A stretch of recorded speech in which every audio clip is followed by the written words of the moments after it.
Getting a live look at the top out of Jerusalem and then that bottom box out of Gaza City. It's tragic to watch what they're doing as they're digging between the rubble and debris to find lost ones and to find artifacts and other things that meant a lot to them. Good morning to you if you're just now tuning in to Live Now from Fox. I'm Jeanne Francine. So happy you are waking up with us on this Tuesday, October 10th. It's 8:12 on the East Coast, 5:12 on the West Coast. Let's go ahead and go to our first 2-minute commercial break of the hour. And when we come back, getting right back into your live events, top stories, and headlines.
Welcome back to Live Now from Fox. I'm Jeanne Francine. I want to show you one of the many live images we have coming through our studio. On your city is Gaza City. You can see those from the area digging through the rubble. It's tragic to see this after several bombings, several missile strikes, several people in the area who had nothing to do with the tension who were tragically killed from this fortunate Hamas bombing. You know, we all watched this unfold Saturday morning in the early wee hours.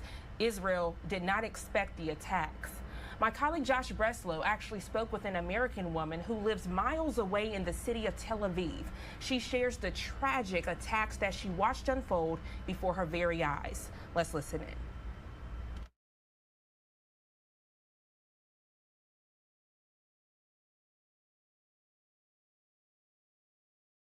Now, via Zoom, Rachel, thank you so much for being here. Tell me where you are and what you're seeing. Josh, thank you so much for having me here. I think it's so important that the American viewership hears from Americans on the ground, firsthand experience of what's happening. I'm currently based in Tel Aviv. I'm an American from New York. I moved to Israel 4 years ago, and I'm currently in my apartment with my husband in Tel Aviv.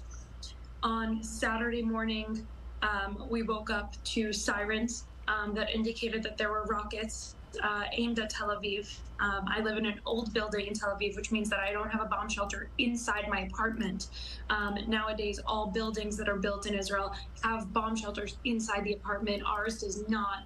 So we went down to the staircase where all of our neighbors were, and we met with our neighbors, and we sat there with them as we heard the explosions of the Iron Dome.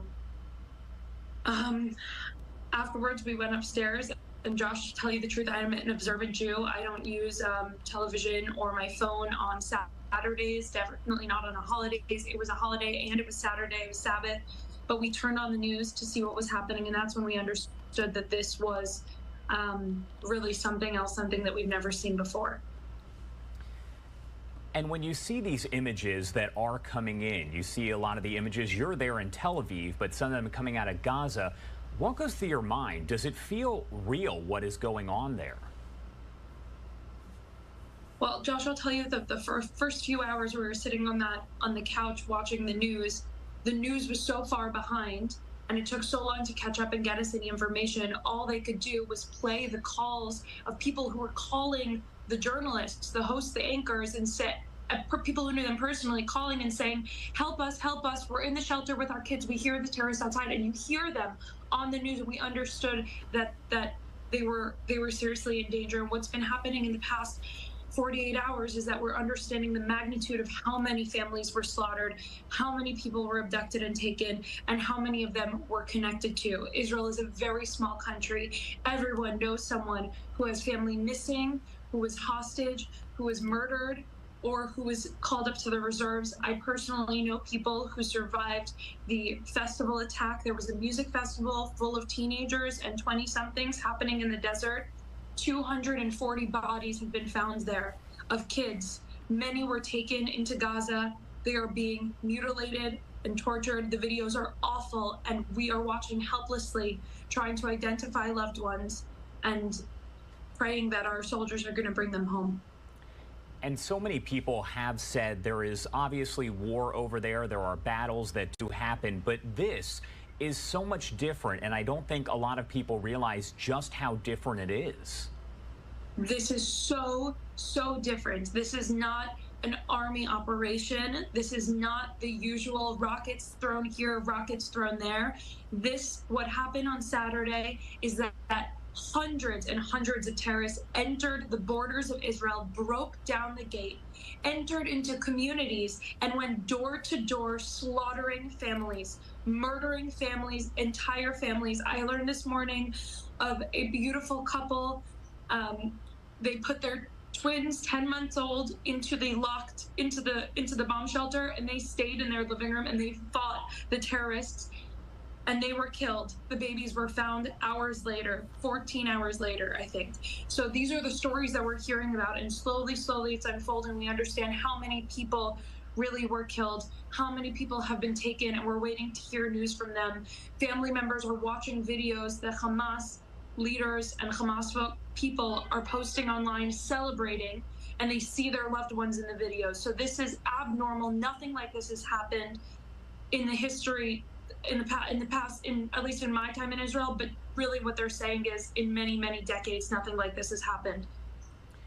And you've been documenting your journey, but also these other stories on your social media accounts. Why is it so important for you to do that? I imagine you just want people who are in other parts of the world, especially in America, to see what is going on.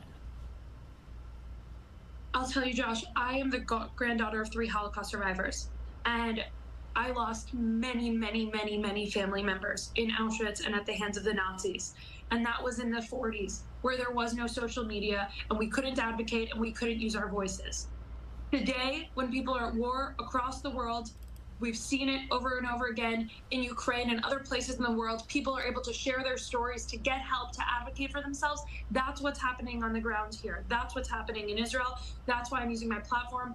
I can't volunteer into the army right now. I'm volunteering at the collection centers with many of my friends. We're collecting items that are being sent to soldiers. There are places to donate online, and I encourage people who want to please look up the organizations that are helping on the ground with humanitarian need. But what I can do is share my own story, share the stories of the people around me, in the hopes that people around the world can have empathy and understand that this is absolutely different, and we must unequivocally condemn what is happening here, that there is no justification for the murder of innocent civilians. And with everybody else, I'm praying for a swift end to this, peace for all people here, for Israelis and Palestinians. There are many innocent people that are going to die in the coming days, and I'm just praying and praying that we're able to get our people home. And we have heard from several different officials over there that there are more than 100 hostages that have been taken. Some of the accounts say possibly as many as 130. What goes through your mind as you're, over there in Israel and you hear those numbers? Because those are some pretty high numbers. Honestly, I can't think about it in terms of numbers. I think about it in terms of stories, in terms of individuals. When I see the individual videos of the hostages that are being uploaded by the Hamas militants who have them, the Hamas terrorists who have them, it's individual stories, it's their families, it's the thousands of people that are impacted. Each one of them matters so much to the Israeli community. We've waited years in the past for Israeli hostages to be returned to us. Gilad Shalit was a soldier who was kidnapped for years by Hamas, and we waited for him, and the entire country waited for him. So the idea of 130 of our brothers and sisters, entire families, grandparents, babies, mothers, children, innocent civilians being there is just, it's too much to think about. And all I can focus on is I'm praying and supporting our friends who have been called up to the reserves, who I know are going to do whatever they can to bring them back. And I just urge the American public and the international audiences to understand that there aren't only Israelis there. There are fears of many, many other nationalities that have been taken hostage and killed as well. This is an international situation. Rachel, thank you so much for taking the time to join us here. Please be safe. Again, thank you for taking the time to be here. Thank you, Josh. Rachel Kastner joining us. All right, I appreciate my colleague Josh Breslow for that very emotional interview with an American that's currently in Tel Aviv. She was there as the bombs and missiles went off. And then on your screen right now, you're taking a live look out of Gaza City. You can see residents and those out there digging through the rubble, trying to figure out where lost artifacts are, where family photo albums are, and even some searching for loved ones that were bombed inside of their own houses that had nothing to do with this tension. Right now, I want to bring you another live picture that we're getting coming through our studios. This right here is the funeral processions for two Hezbollah fighters who were killed in clashes in the border with Israel. Let's listen in live, raw, and unfiltered.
If you're just now tuning into Live Now from Fox, a very emotional service there on your screen. You could hear screams, you can hear the chants, you can hear the singing. All of this very sad as you're watching live the funeral processions for two Hezbollah fighters who were killed in clashes in the border with Israel. And this just puts into perspective, it's not just between Israel and Hamas, several surrounding areas impacted by this as well. I'm Jeanne Francine. Good morning to you if you're just now tuning into Live Now from Fox. It is Tuesday, October 10th, 8:32 on the East Coast, 5:32 on the West Coast. Let's go ahead and go to our second 2-minute commercial break of the hour. And when we come back, getting right back into those live events, top stories, and headlines.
Welcome back to Live Now from Fox. I'm Jeanne Francine. So happy to be waking up with you all that are watching in. It's Tuesday, October 10th. Right now, I want to show you all a live picture we have coming through our studios. It's a live look out of Jerusalem. A lot of chaos that's been impacting the area. About an hour ago, I spoke with a professor from the University of New Haven. He recaps what happened early Saturday morning, now 4 days in from this tragic incident. He also talks about how intelligence was compromised through all of this and compares things to the U.S. that he says intelligence that happened on 9/11.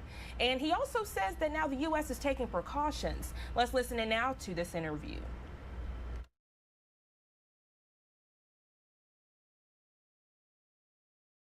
Here on Live Now from Fox. I know we spoke Saturday, and since then the death toll has continued to rise. Kind of catch us up. We're now on day 4 since that tragic event Saturday morning.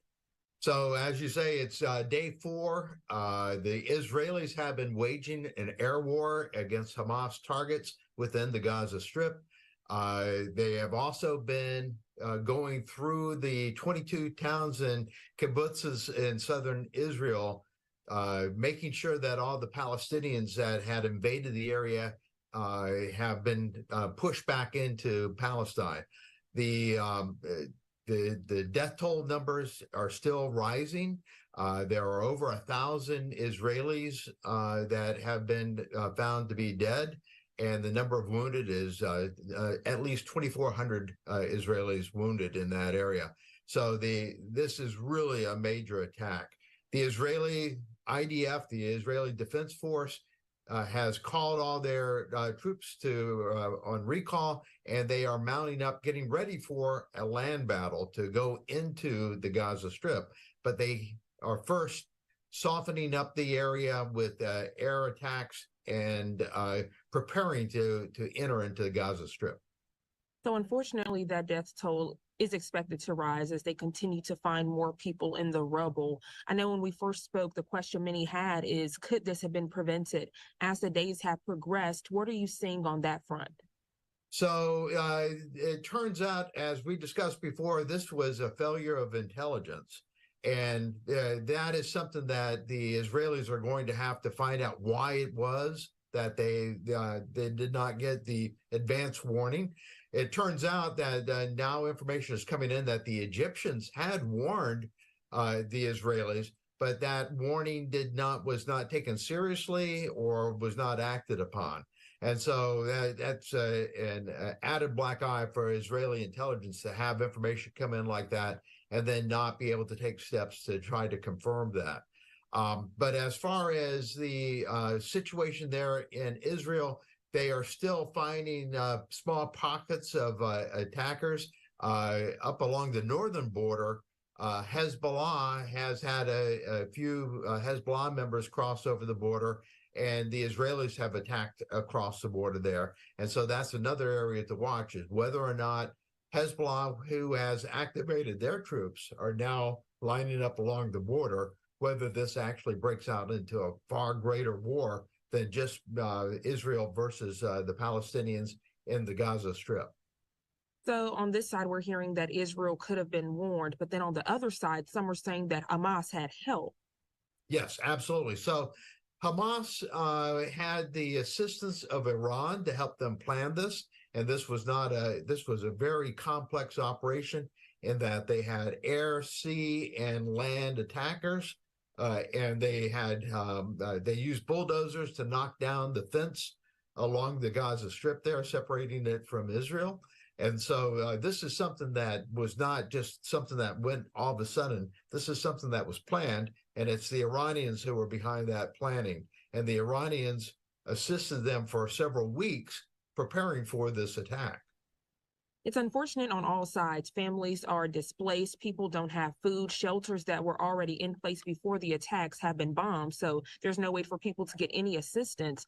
People are talking about, when does the rebuilding process start? But you can't even start that when you're trying to figure out, where was my home? It doesn't even exist anymore. Or where is this shelter? It doesn't even exist anymore. So over in Palestine, over in the Gaza Strip there, with the Israeli air attack going on, this is a very small area, and so there's a lot of civilians that are within the area that are also being hit by the aircraft attacks here. And so we not only look at the death toll over on the Israeli side, but it's also climbing over on the Palestinian side. And so this is a battle that did not need to happen, but it was Hamas that brought the war to the Israelis. So it's Hamas that is responsible for this. Mr. Gray, when it comes to where do we go from here, when it comes to intelligence and also national security, how would you answer that?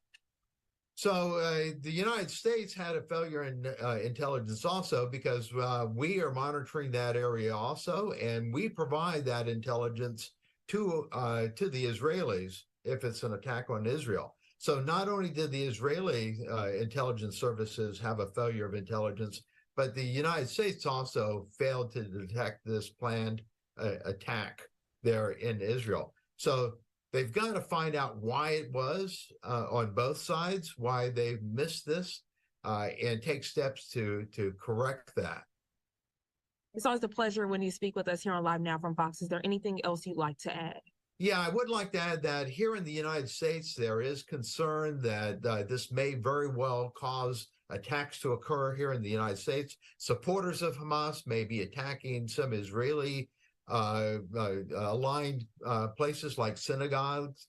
And so the security level has gone up in the United States. The Department of Homeland Security is busy working with the local police departments and with the FBI to try to make sure that attacks don't occur here in the United States. Tensions are high on both sides, and so we expect to see protests going on within the United States, but hopefully there won't be any type of violence in the United States associated with this threat. I guess at this point, it's a wait and see type of situation. Thank you so much for joining us here on Live Now from Fox, and I know it won't be the last time we speak. Thank you. Kenneth, thank you so much for joining us here on Live Now from Fox. I know we spoke Saturday, and since then, the death toll. All right, I appreciate Professor Gray speaking with us about the latest in Israel as well as U.S. precautions. Right now, I want to show you all another shot we have coming through our studios. This a live shot as 4 Israeli American families are holding a news conference to talk about their family members who have either died or are being held hostage in the war. We're being told one of the families is an Israeli soldier. As you can see, the press conference hasn't kicked off just yet, but you can see photos of those who are either missing or have been taken hostage. There's still a lot of questions surrounding this. So what I'll do is I'll pop this up in a box, but a very interesting image coming out of Hezbollah right now. You can see they're actually holding and escorting a casket through, and this is actually a funeral procession for 2 Hezbollah fighters who were killed in clashes in the border with Israel, just showing you all of the different entities that were impacted because of this attack from Hamas. I'm going to pop up the audio so you can hear the chanting, you can hear the screams and the cries from those. You see both caskets being brought through, something I've never seen in my lifetime and probably something you all have never seen either, but something we will continue to watch. So again, I'll bring up that audio, and what I'll also do is pop up that press conference that we're expected to hear in a few moments in a box. That way when that gets underway, we can switch to that feed. نرفع الأصوات بذكر محمد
If you're just now tuning into Live Now from Fox, that music, very emotional. It can bring tears to your eyes as you're listening in and watching the funeral processions for two Hezbollah fighters who were killed in clashes in the border with Israel. You can see their caskets being brought through a procession and being placed on the stage. On the right side of your screen, a live look outside of Jerusalem. And then that bottom box, we continue to follow as a press conference on missing Israeli Americans will soon be underway. I do see another live feed coming through, though, that I want to address really quickly before we go to break.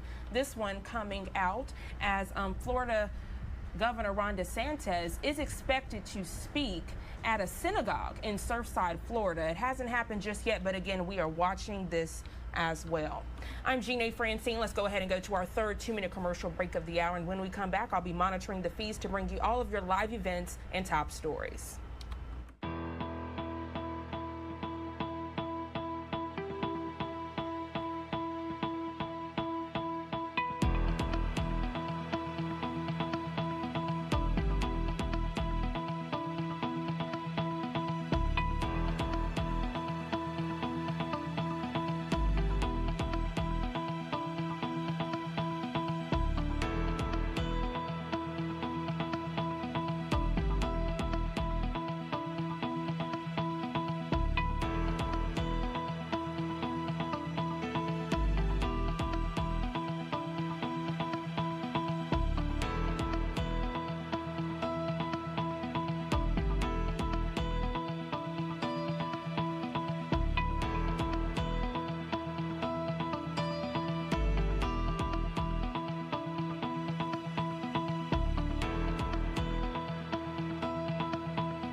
Welcome back to Live Now from Fox. I'm Jeanne Francine, bringing back the images that were up before we went to break. On your screen, raw and unfiltered, the funeral for two Hezbollah fighters killed at the Israel border is underway.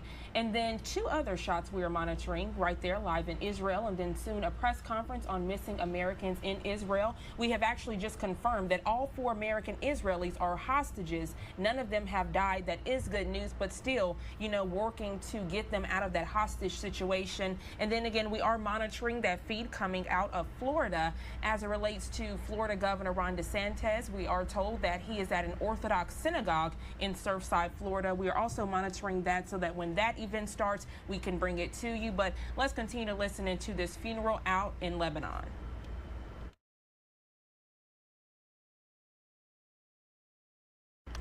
Actually, just as I said that, Florida Governor Ron DeSantis took to the podium. So let's go ahead and listen into his comments now, live, raw, and unfiltered. Barbarians from Hamas, funded by the Iranian regime, murdering elderly, children, raping women, doing things that are really indescribable. It's important that we say, as Americans and as Floridians, we stand with the people of Israel and we stand with the state of Israel in this dark hour.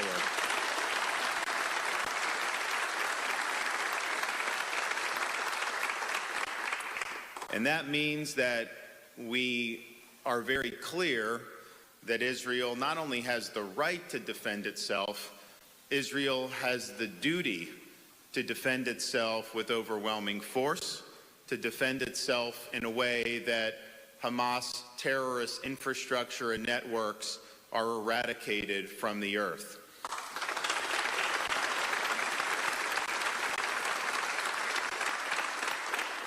You're going to start hearing, maybe in days, but certainly weeks, you're going to start hearing people say that Israel is now to blame, that Israel is acting disproportionately. The United Nations may even do something. Americans need to stand firm. There is no moral equivalence between Israel defending itself and Hamas terrorists committing atrocities against civilians. And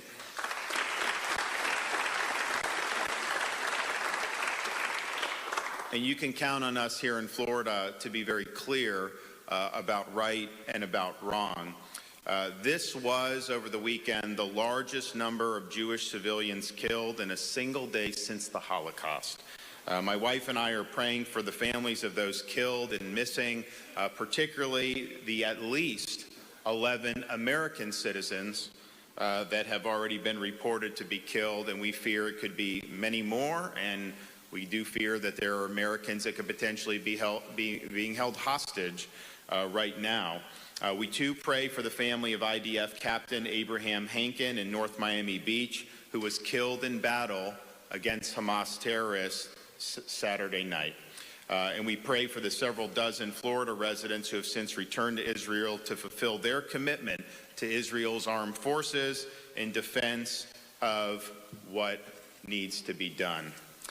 So I was sad to see the response from the administration be, in some way, just absolutely, you just throw your hands up and you wonder what's doing. They have, immediately after the attack, they had to delete a tweet from one of the State Department bureaus that said there should be no response. And then Blinken sent out a tweet calling for a ceasefire in this situation. What, you get massive terrorist attack and you're just supposed to sit there? And we all know the truth. If Hamas and Hezbollah and any Palestinian Arab simply laid down their arms tomorrow, that would result in peace.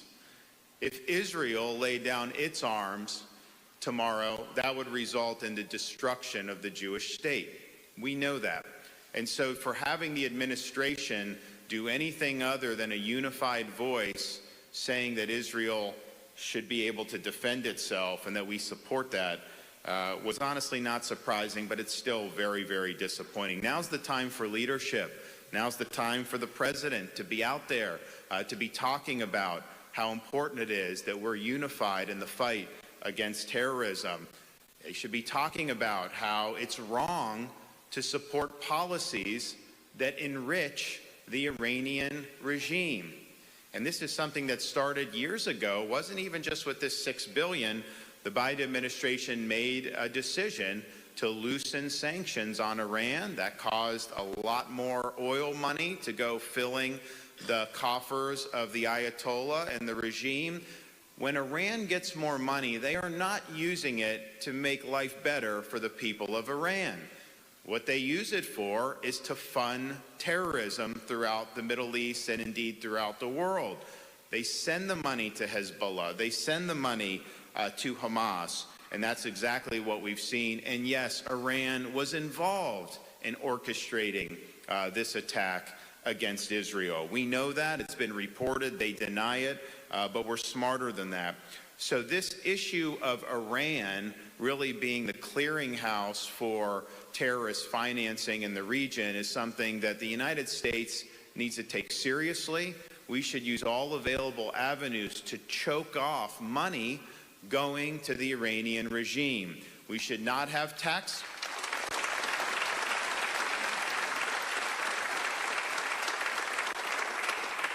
We should have no tax dollars going to the Iranian regime in the form of ransom payments, whether they're airlifting cash like they did under Obama. Never, ever should your tax dollars go to that despicable regime. We also should not be sending tax dollars to Gaza. Things like UNRWA goes down there and it's used for terrorism. And we've been saying that for an awful long time. So let's get real here in terms of what's going on. I think if you look at what Israel is dealing with now, it may be as big a challenge as the modern state has faced, and there's been a lot that they faced. The Arabs tried to suffocate the birth of Israel in its crib in the late 1940s.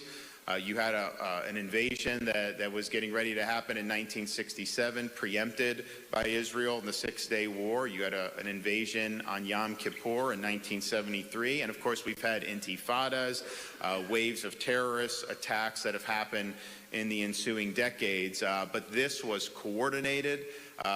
This was brutal.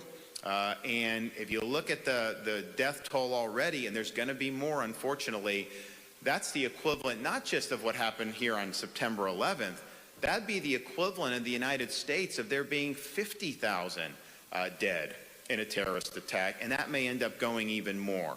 So this is something that everyone around the world needs to unite and say that this shall not stand. So here in Florida, yes, we stand united. We're proud of what we've been able to do to develop an ironclad relationship between the state of Florida and the state of Israel. We did the first trade mission of my administration in 2019. It was the biggest trade mission in Florida history to Israel. We ended up developing great economic ties.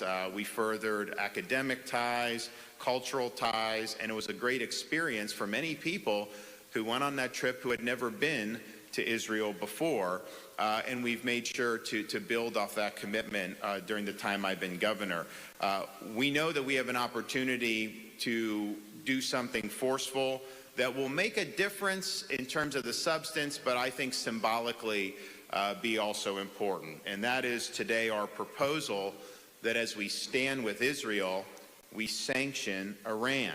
So we are going to roll out for the next legislative session a proposal to increase Florida's sanction on Iran and to block Iranian business in our state.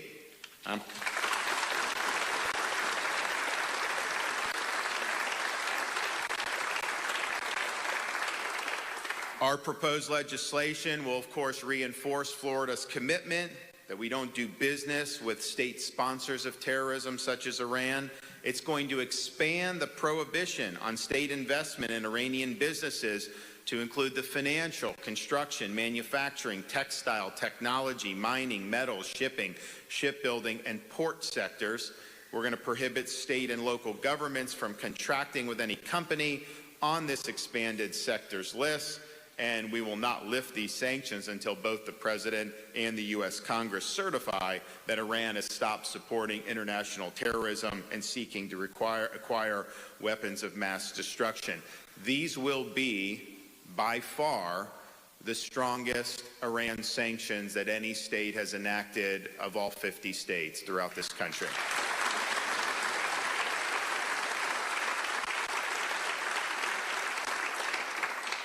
And why not lead as Florida? We've been leading on these issues since the time I became governor. Since I've been governor, we've provided $18 million to support and for security at our state's Jewish day schools.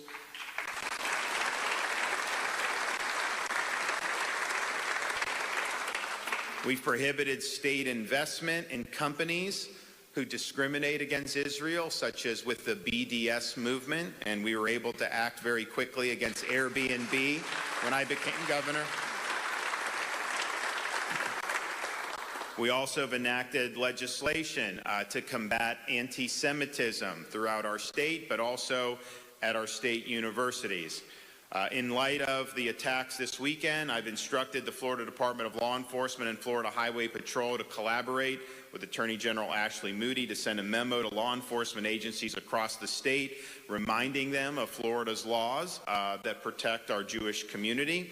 All law enforcement and prosecutors, it's reminding all law enforcement and prosecutors that any action that harbors terrorists are not lawful in the state of Florida, and that includes fundraising for Hamas or other terrorist groups. If you're doing that in Florida, you're going to be held accountable. We are remaining vigilant at the state level to ensure that anybody throughout the state, particularly of our Jewish community, is not targeted. And I would remind people, not only do we have a large Jewish community compared to many other states, we have the second largest Israeli American community of any state in the United States. And so this is something that hits close to home. If you're just now tuning into Live Now from Fox, you're listening live, raw, and unfiltered as Florida Governor Ron DeSantis is out there in Surfside, Florida. He says we stand with Israel as he's out there at that Orthodox synagogue. On the right side of your screen, a live pic outside of Jerusalem, and then that press conference on those missing Americans in Israel has actually just started. So I'm going to actually switch that feed so we can listen in.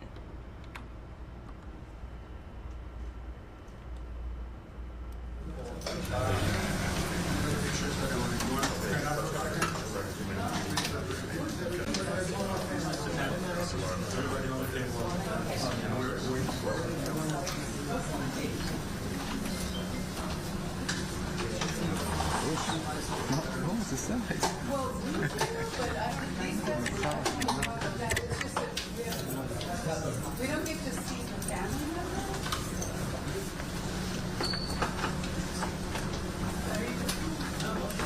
Guys, the testimony is about to yeah.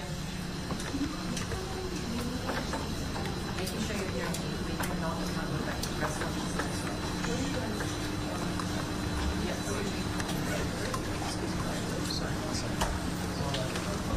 Okay.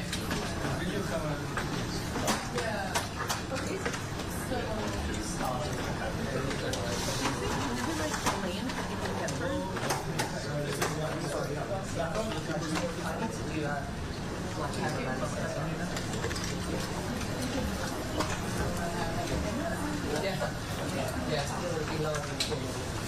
Sit down.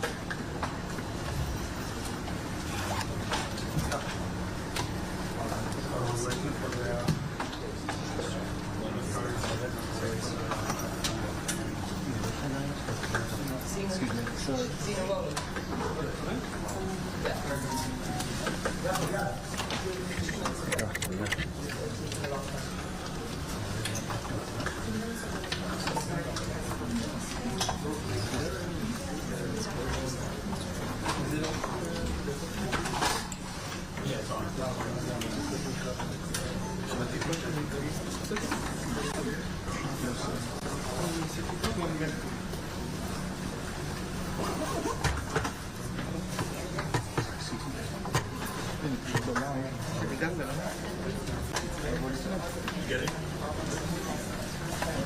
You good? We got audio? We got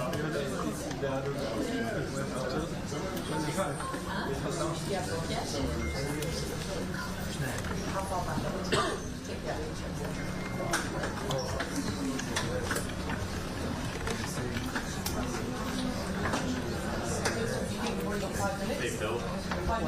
Phil.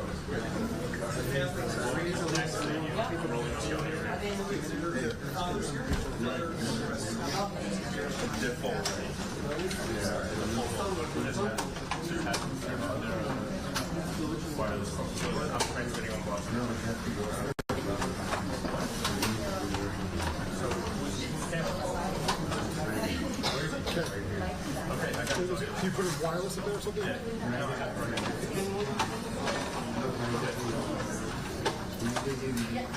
Zena, do they want to put it, Zena, just Zena, do they want to take it? Yeah. Yeah.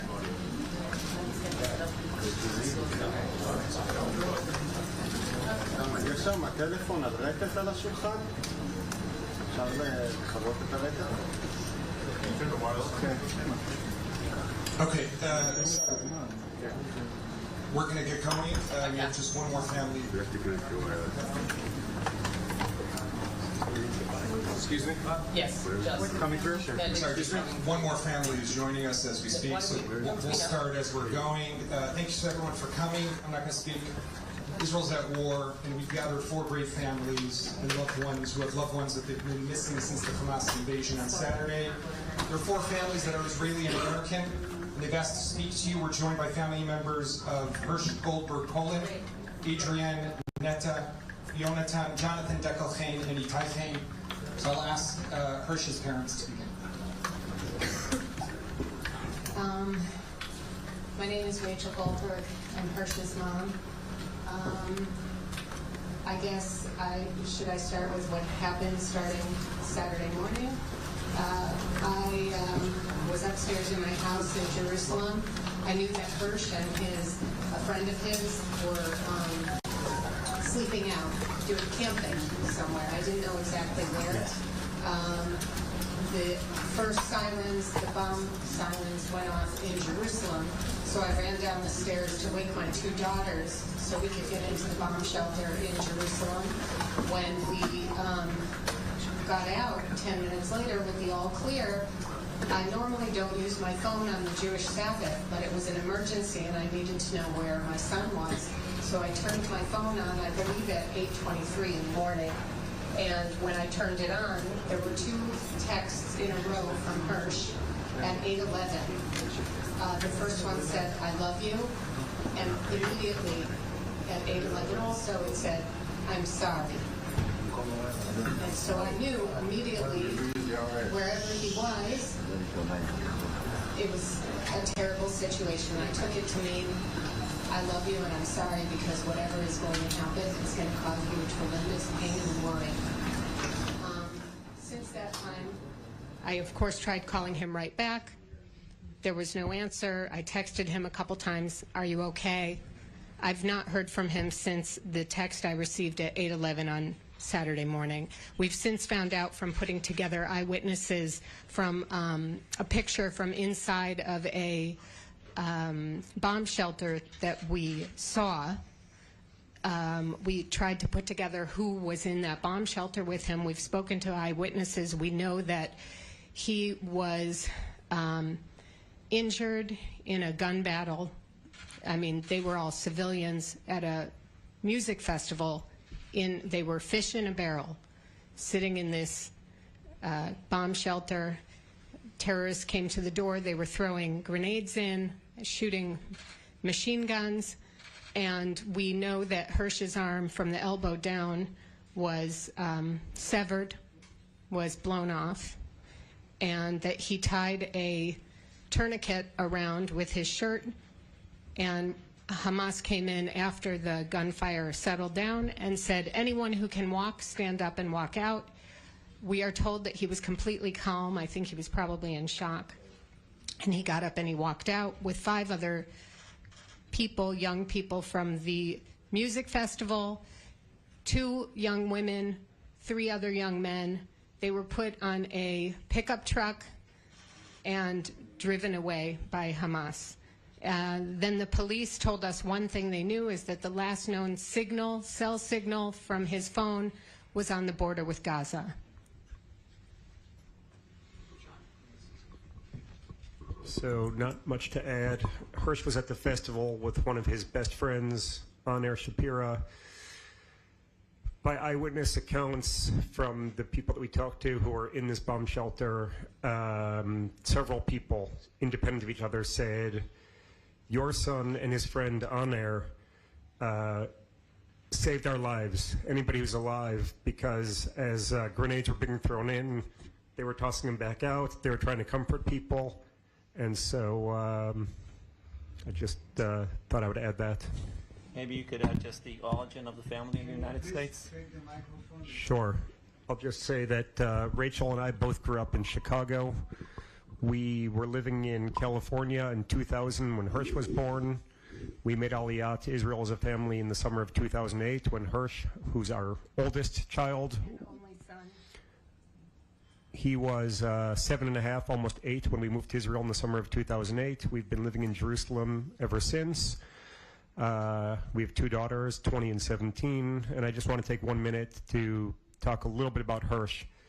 He is a smiley, fun-loving guy, and people of all ages just gravitate towards him. And if you mention his name to his friends, his teachers, My friends, our friends, you mention his name and people just smile because he's the kind of guy who's just fun to be around and makes people feel good and have a good time. He's got a few passions, one of which is traveling the world, and he's been saving his money to go on his big trip at the end of December. Hi, thank you everybody for coming. My name is Neta. I'm the eldest son for Adrian Neta. As this tragedy was unfolded on Saturday morning, me and my other siblings were talking to my mom on the phone, trying to calm her down. Things were sort of calm when she heard a lot of gunfire outside of her shelter, and we tried to calm her down. That's when I dropped off the call. And both my brother and my sister were on the call with her as the terrorist barged into her home. And we heard a little bit of screaming, and that was our last contact with her. There was no shooting on the call, and the neighbors downstairs also didn't hear any shooting. My mom used the little bit of Arabic that she picked up working as a nurse in the hospital in Soroka for 20 years to calm down the terrorists. And it is our hope, which is a little bit ridiculous at this stage to say that the optimistic scenario here is that she's held hostage in Gaza and not dead on the street of the kibbutz where we grew up.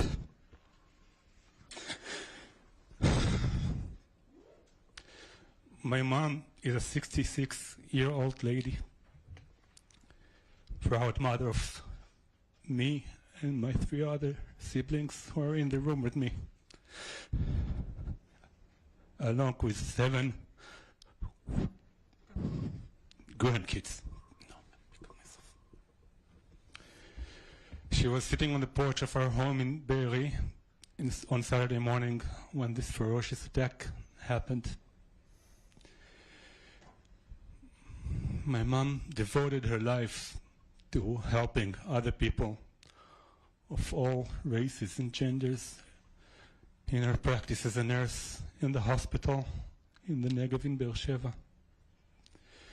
She installed this passion for people in us, her kids, and her grandkids.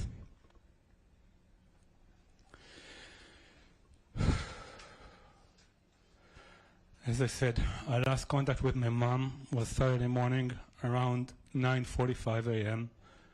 as the terrorists purged into her shelter in her home in Be'eri. There are a lot of images kind of spreading around, which I don't feel the need to talk about. I wanna bring forward the responsibility that the Israeli government has to bring back all the hostages that are kept in hostage by the Hamas terrorists. While saying this, I want also to speak about the responsibility that the US administration, President Biden, and the Secretary of State Blinken has for the lives of every US citizen that is out there. And they are responsible to bring the US citizens back home safe and sound. We expect nothing less from the US administration and from President Biden and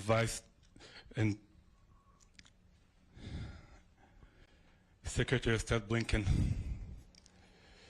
I speak in the name of myself and my family, and I wish for the quick solution for this terrible, terrible situation that all of us are in. We never imagined that this is how it will look. Thank you again for coming.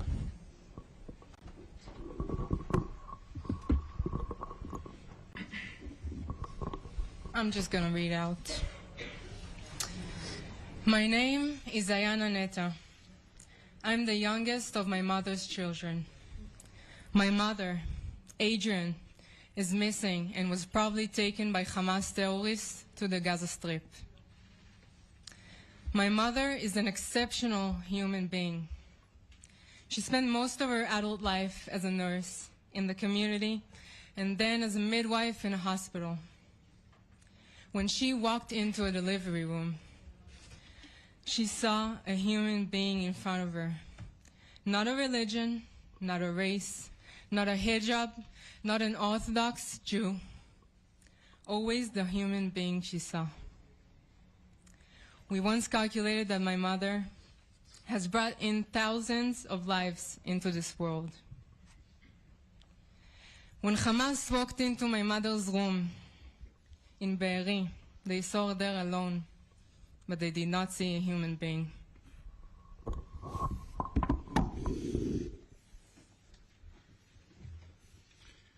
Again, thank you for coming. My name is Liubi Chen. On behalf of Itai Chen, before starting, just wanting to ask all of you here, and thank you for coming, and all of those listening to us, please do not think of us only as a headline. We're more than that. I'm here with my family, my two sisters. We grew up in New York City.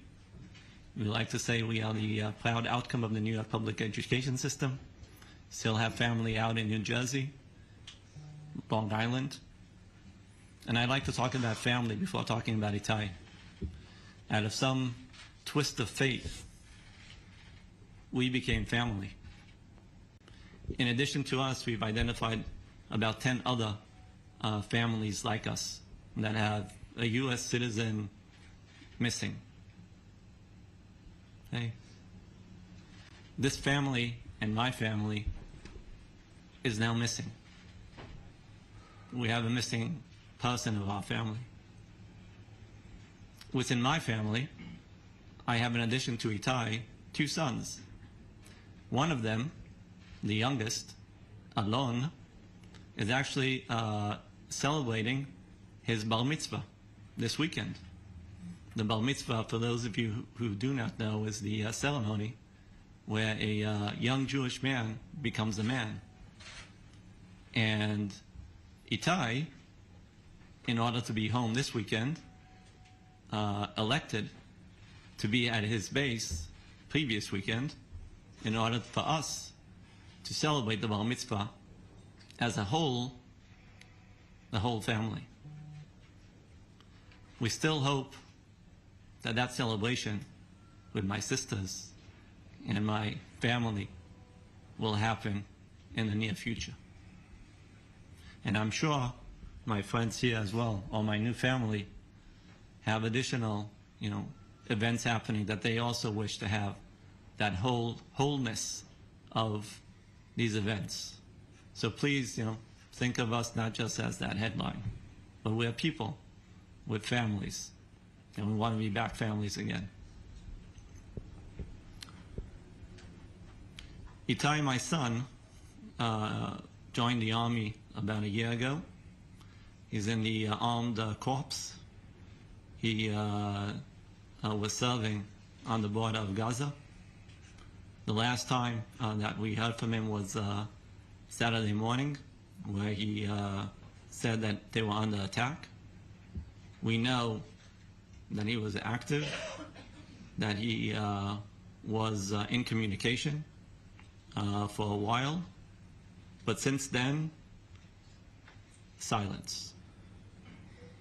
The formal indication that we received from the IDF is that he is defined as missing in action. What does that mean?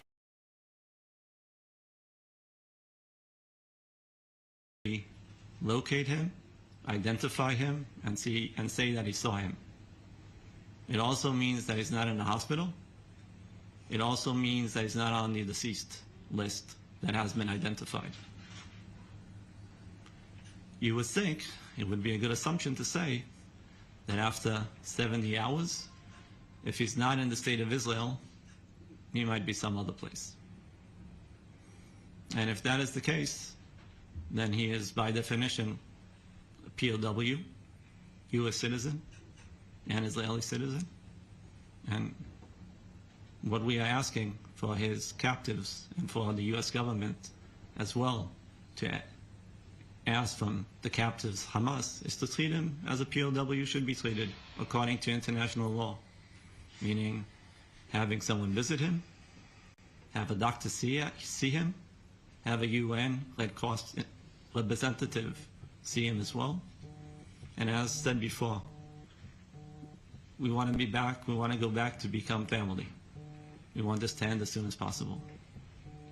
Hopefully with your help, the people here will help us amplify this message to the US government, Secretary of State, that until now have been saying all of the right things, but we do, at least I, on behalf of my family, am asking the US not to take a backseat.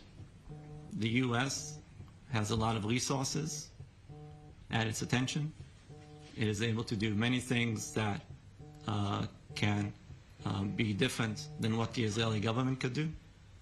And we are asking on behalf of my family for President Biden, where we are sure his heart is in the right place when it comes to Israel, and Secretary of State to do what they can to make this end for us as soon as possible to become family, whole again.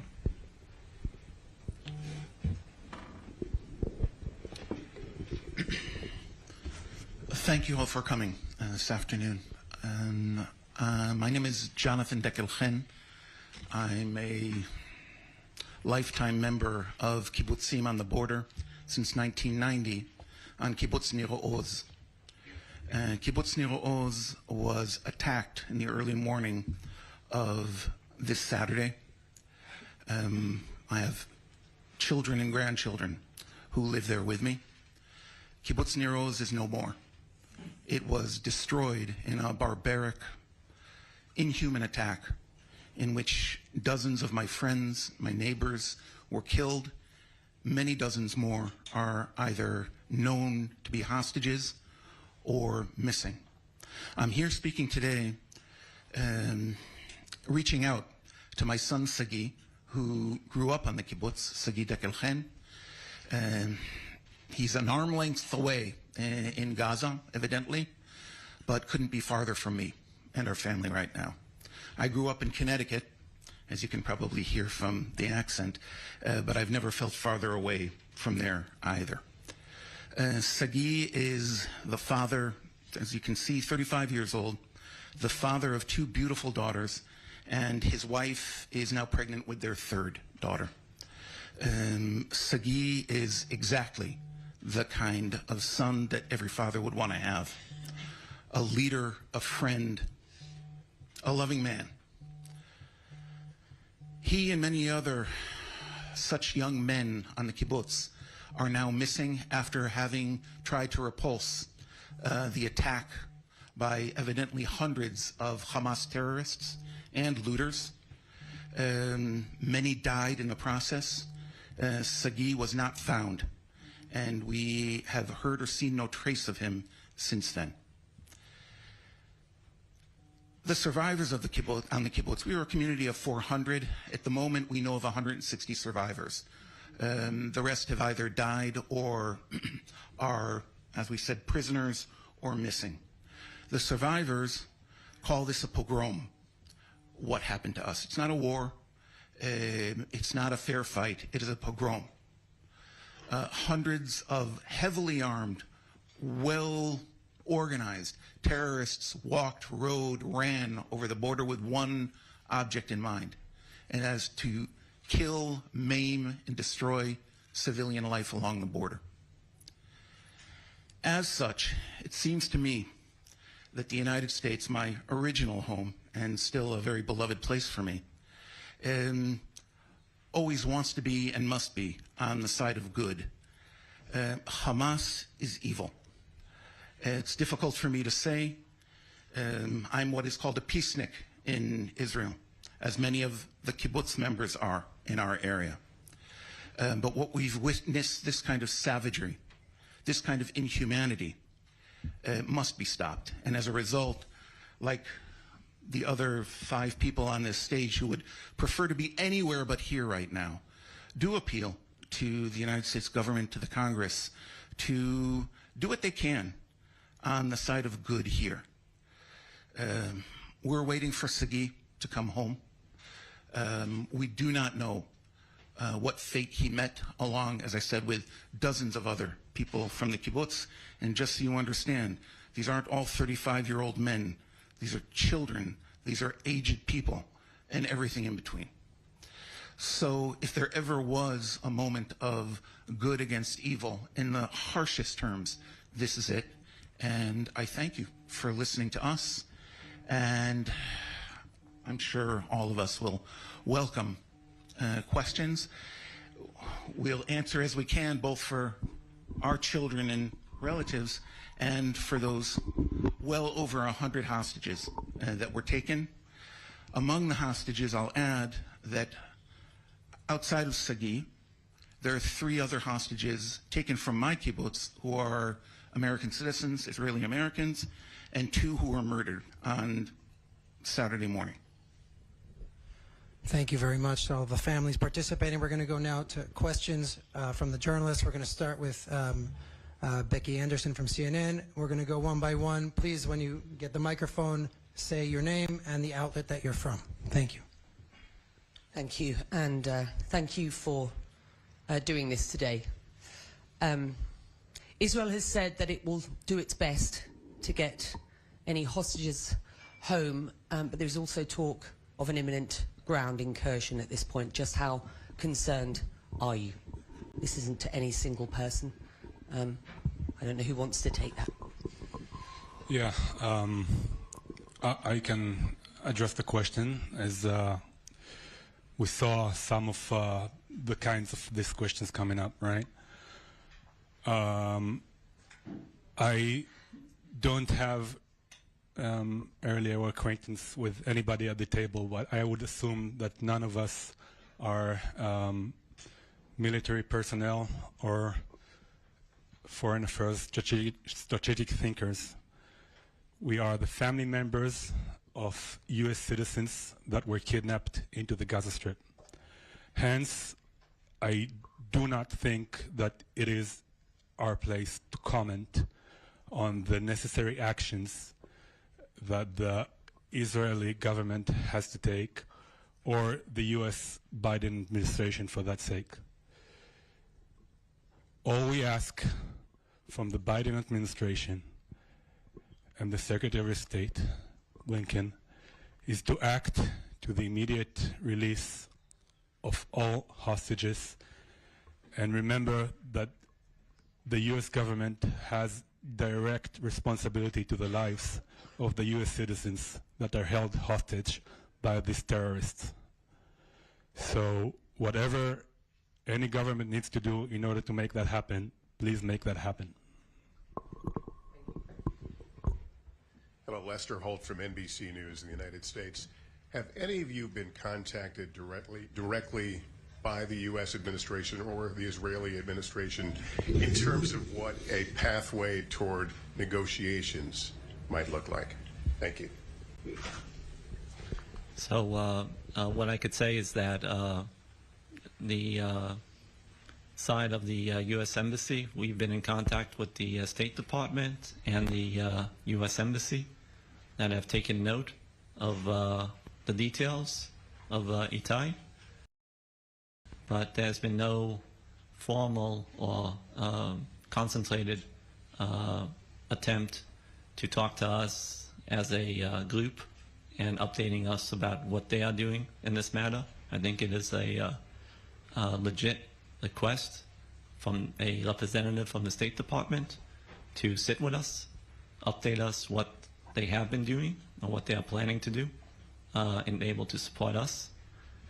From the Israeli government, as I said before, well, we got a indication about the status of Itai as defined as missing in action, and waiting to get additional updates.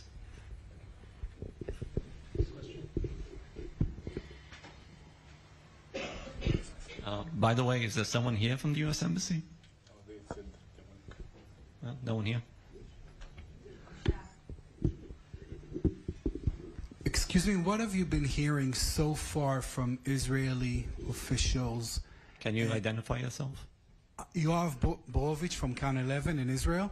So I wanted to know, please, what have you heard so far from officials, from Israeli officials? How much information are you getting? And what's your expectation of Israel regarding the situation?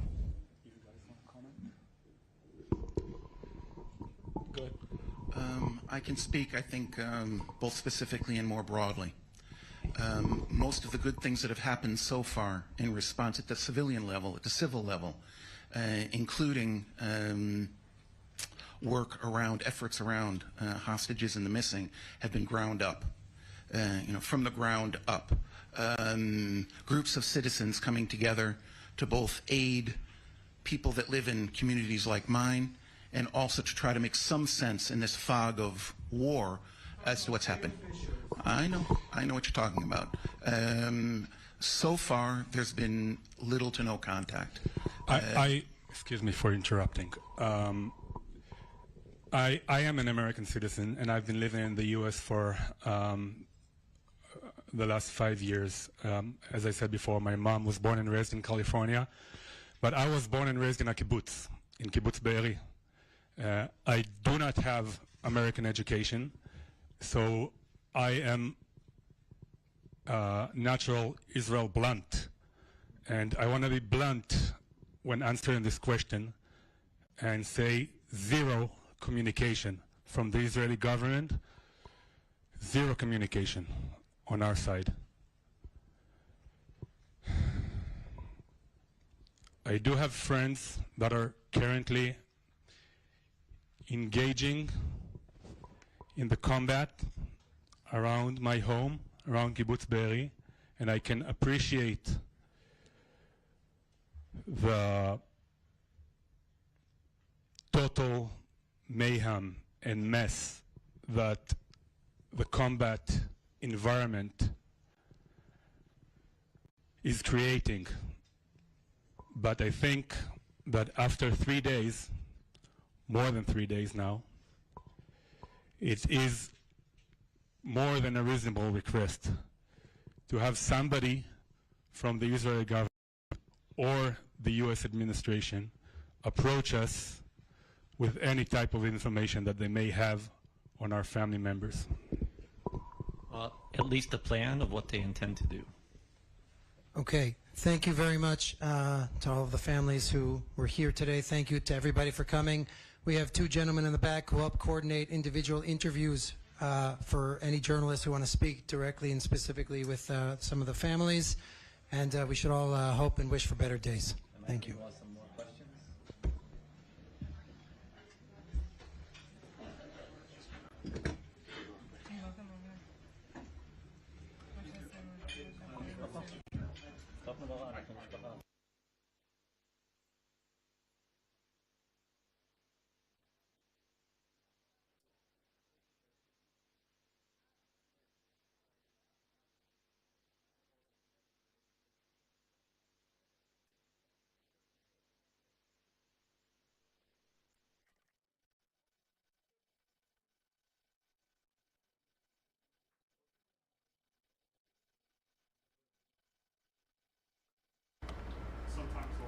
So if you're just now tuning into Live Now from Fox, that press conference in Tel Aviv, Israel, wrapping up as families of those 4 American Israeli hostages are speaking to the public and to the press, pleading for the safe return of their missing loved ones. On the right side of your screen, a live look outside of Israel and of Gaza City. In that bottom box, you can see the bombings as they continue to happen.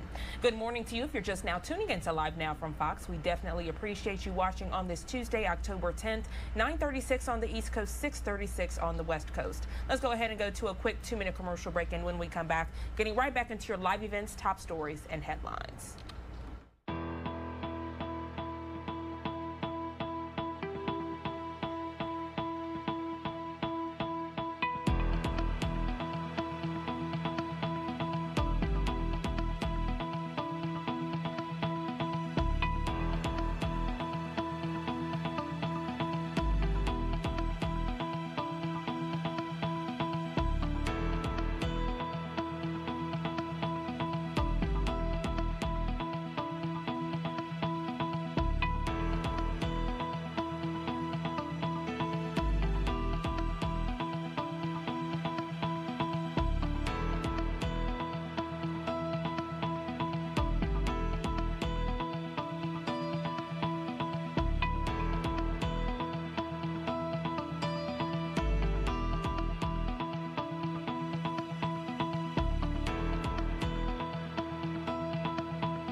Welcome back to Live Now from Fox. Thank you so much for waking up with us on this Tuesday, October 10th. Always appreciate you tuning in to get your latest news and headlines. Moments ago, my colleague spoke with a Israeli in Tel Aviv. We actually heard from those families who have family members that are now hostages. The good news is they have not been murdered, but they are still hostages, and they're trying to figure out how to get them back. My colleague Josh Breslow spoke to someone who's currently in Tel Aviv, talking about the bombings and the missile strikes he's been hearing. Let's listen into that interview.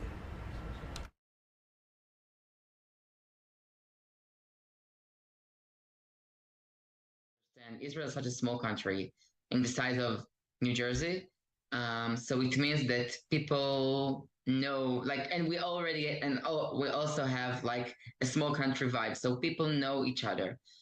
So you go to every house, to every apartment, and you're gonna find someone that knows someone, or maybe someone that knows someone who knows someone. And it's hard because we're always having new names of fallen soldiers, of civilians that killed, kidnapped, and we in 1 and 2 hours we know someone that we knew. So for me, someone that I grew up with, a friends of my boyfriend that now fighting as part of his job in the army. So it's unstoppable. So this is basically what it is. And we're in Israel, like we know how to deal with these situations, with operations, but now it's not like the same and usual things that happening. They says free Palestine, but the freedom price is the toddlers' freedom, that they kidnap, that they killed babies that they're holding there now. This is what makes you free. So now it's brutal I'm going to say something that I have never thought that I'm going to say. People talking about Yom Kippur war, that Israel was surprised and we had too many people who killed. But the stories that we're going into, we're going deep to the stories now after we have survivors. It doesn't seem and doesn't sound like a war. It reminds the Holocaust. It reminds, crime against humanity. So if people in their homes want to support human rights, this time you have to support Israel. Tell me what you heard as far as the sirens. We were talking about that a bit earlier, but you said the first day they were kind of blaring there, and now it seems as though maybe they've started back up. Yeah. I don't know the Hamas strategy about this, but I'm sorry to say that we got used to it. And I just want to say that I'm not in the border. I live in Tel Aviv. It's like 1 hour from the border. It's a small country, but 1 hour from the border. And there are people that live right now in the shelters. Like an amazing human beings just sending their food, chargers, phone chargers, I don't know, medicines for like babies equipment, you name it, because to make them stay in the shelters. They live in this right now, and they live it. Any war and any little, conflict, they're the first to stay there. I just want people to try to imagine their lives in a shelter. Like the siren, it's noisy. People are traumatized. Kids growing up with trauma, and these noises physically, it comes to you while you sleep, and it's going into your dreams, and it's impossible to understand, and it's unbelievable. I know, but don't be sorry for me, because I'm good. My friends, my brothers in the border, they're suffering, and this has to stop.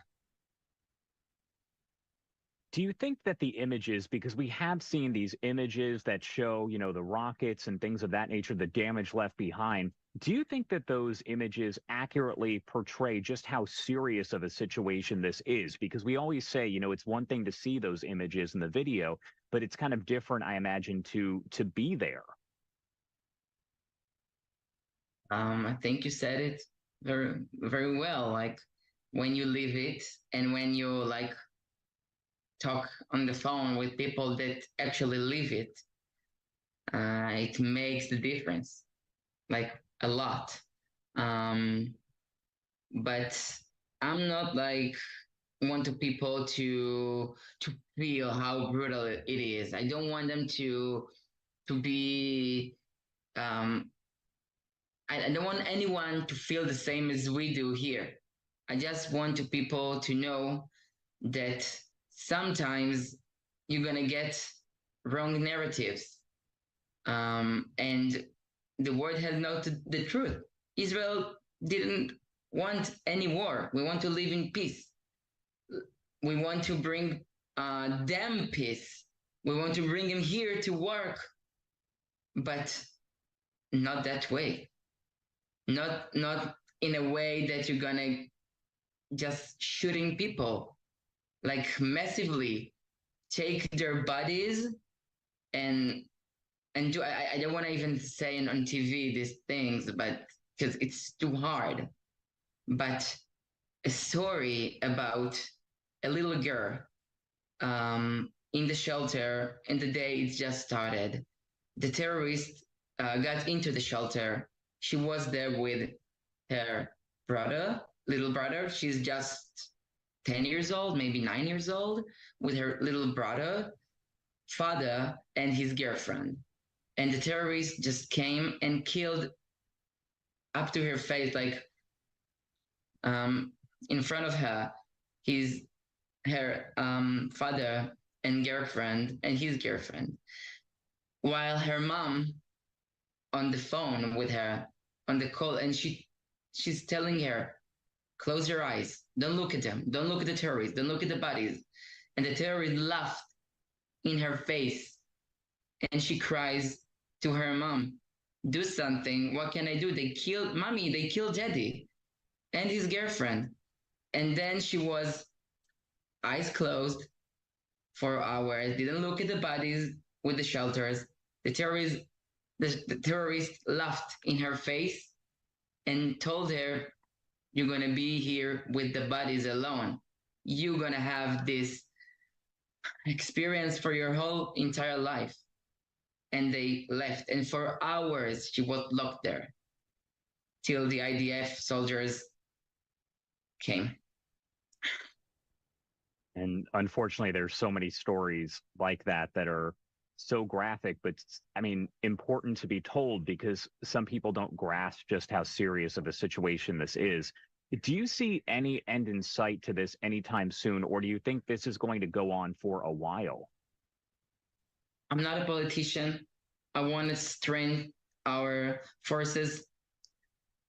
It's gonna take whatever it takes. Like, we have patience. We're a strong nation. We're strong people. We're gonna help each other in this hard situation. And it's hard, but we're gonna wait till the mission is done. Now, we can't have this again. We can't go to any other operation in a year or 2 or 10. It has to be stopped. It's not like a war between countries, between governments. It's a country and a terror organization. Do you want, I mean, I guess I just want to get your opinion on this. Do you think that the U.S. should step in to help? Are you hopeful that the U.S. will come in to help? We know, of course, that they have sent the USS Gerald R. Ford over into that area, but are you hopeful that they are going to step in and do something? First of all, I lived in the U.S. for 2 years in Boston, Massachusetts. So I know the people, the American people, and most of them are just incredible supporter of Israel. And I work in the Jewish communities, so I talk all the time with the people, and they have a lot of mercy, and they're always offering any mental help. And this is the most important thing, the solidarity. And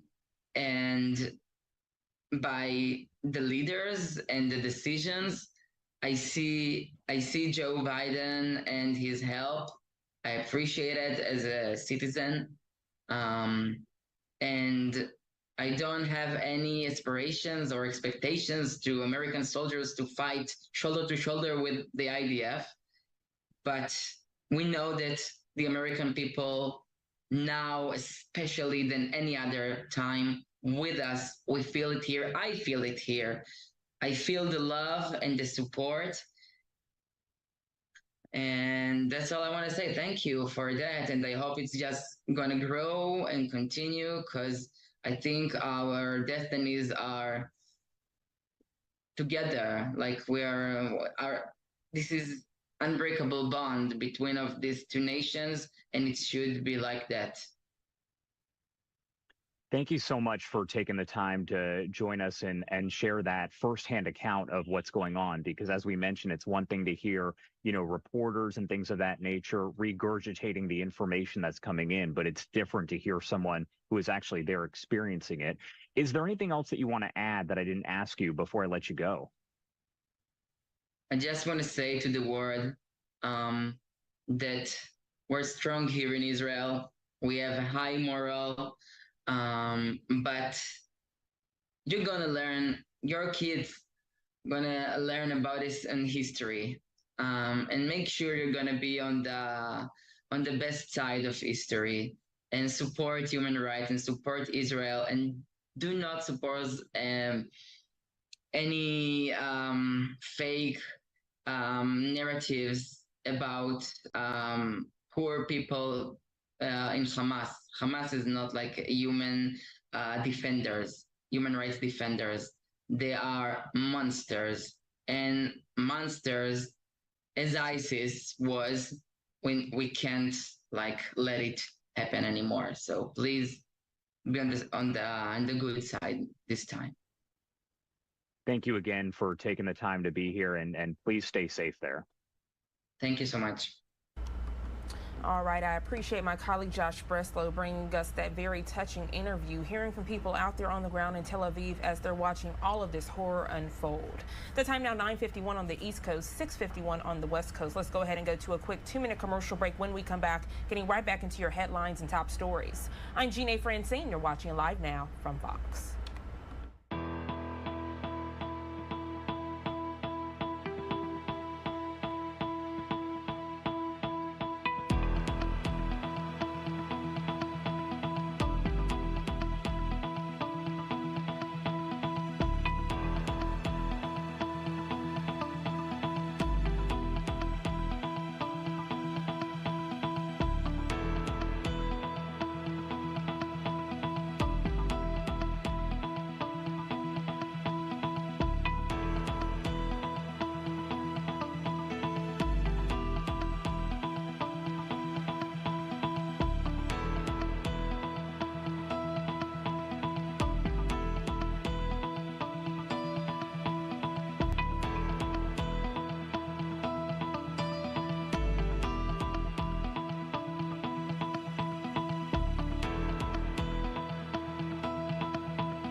Welcome back to Live Now from Fox. I'm Gina Francine. So happy you are waking up with us here on this Tuesday. It's October 10th, 9:54 on the East Coast, 6:54 on the West Coast. Let's continue to stay on top of your top stories. Here's a live look outside of Jerusalem. My colleague Giacomo Luca actually spoke to a rabbi who says his son and grandchildren are still in Israel dealing with this horror. Let's listen in now to that interview.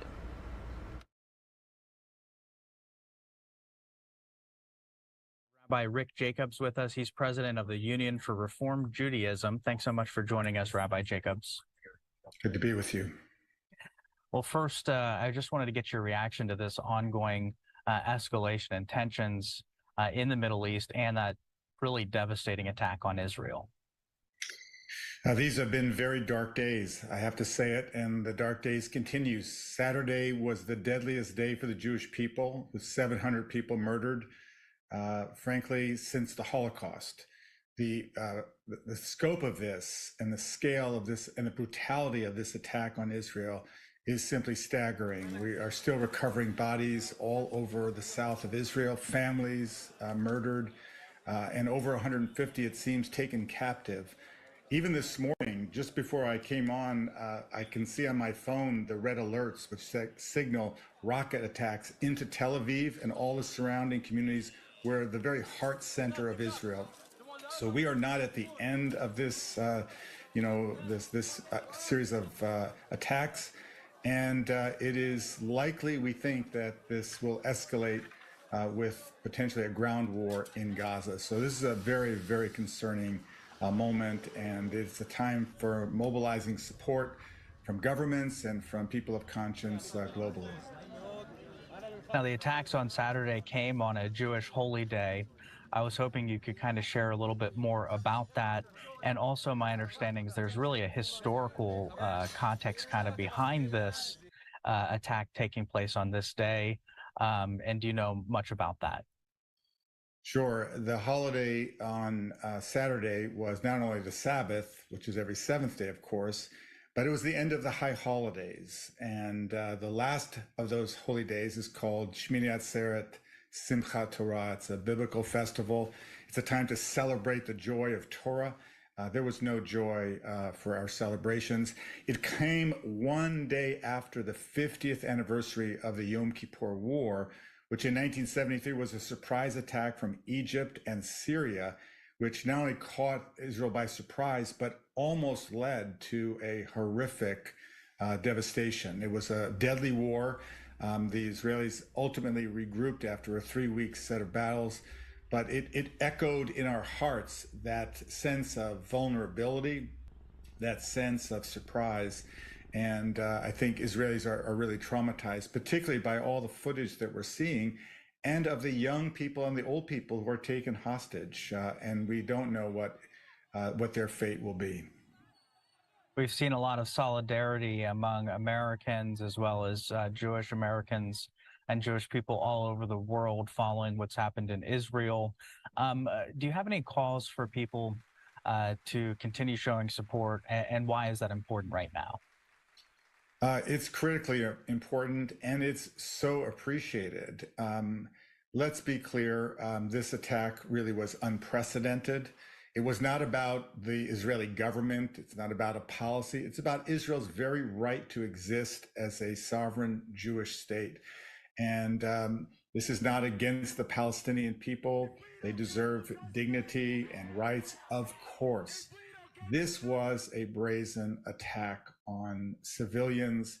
And again, I think people of conscience can speak up. We're hoping that elected officials in Washington and officials really in all elected offices, from governors to people in all levels of government, will speak up, and people of conscience and faith to raise those faith voices to say, we are in solidarity. I'll just say that what we've seen in the past is when Israel acts to defend herself, the climate of opinion shifts, and people then only focus on what Israel has to do to defend itself.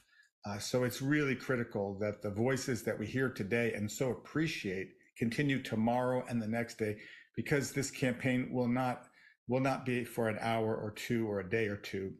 It's likely to be, says the Prime Minister of Israel and the Defense Minister, a campaign that will potentially take weeks and maybe longer. To see the White House lit up today in blue and white in support of Israel, how's that make you feel? It makes me feel really proud and good. This is just a symbolic act, but what a beautiful act of solidarity. And the President of the United States, Joe Biden, he surely knows Israel. He has been a staunch supporter his entire public life. And he has been pitch perfect, I believe, during these days when Israelis needed to hear his voice and the voice of support from the incredible ally that America has been, including there is an aircraft carrier, the Gerald Ford, and the related ships that are moving to the area closer to Israel. What's really critical, there's not a plan or a thought that American troops are going to fight for Israel. What it's clearly signaling to all the malign actors, all led by Iran, Hezbollah in Lebanon, to say, do not use this moment to escalate. So that military gesture, lighting the White House, is a beautiful gesture, makes us feel good. But that gesture is a loud and clear statement. The U.S. has interests here. We have allies here, and the United States stands strongly with Israel. We're very appreciative. Yeah, I know that we did over the weekend see movements from Hezbollah, which creates great concern. A lot of experts also on the region paying close attention to that because obviously a two-fronted attack could be even further deepening the issue that we are seeing now in Israel.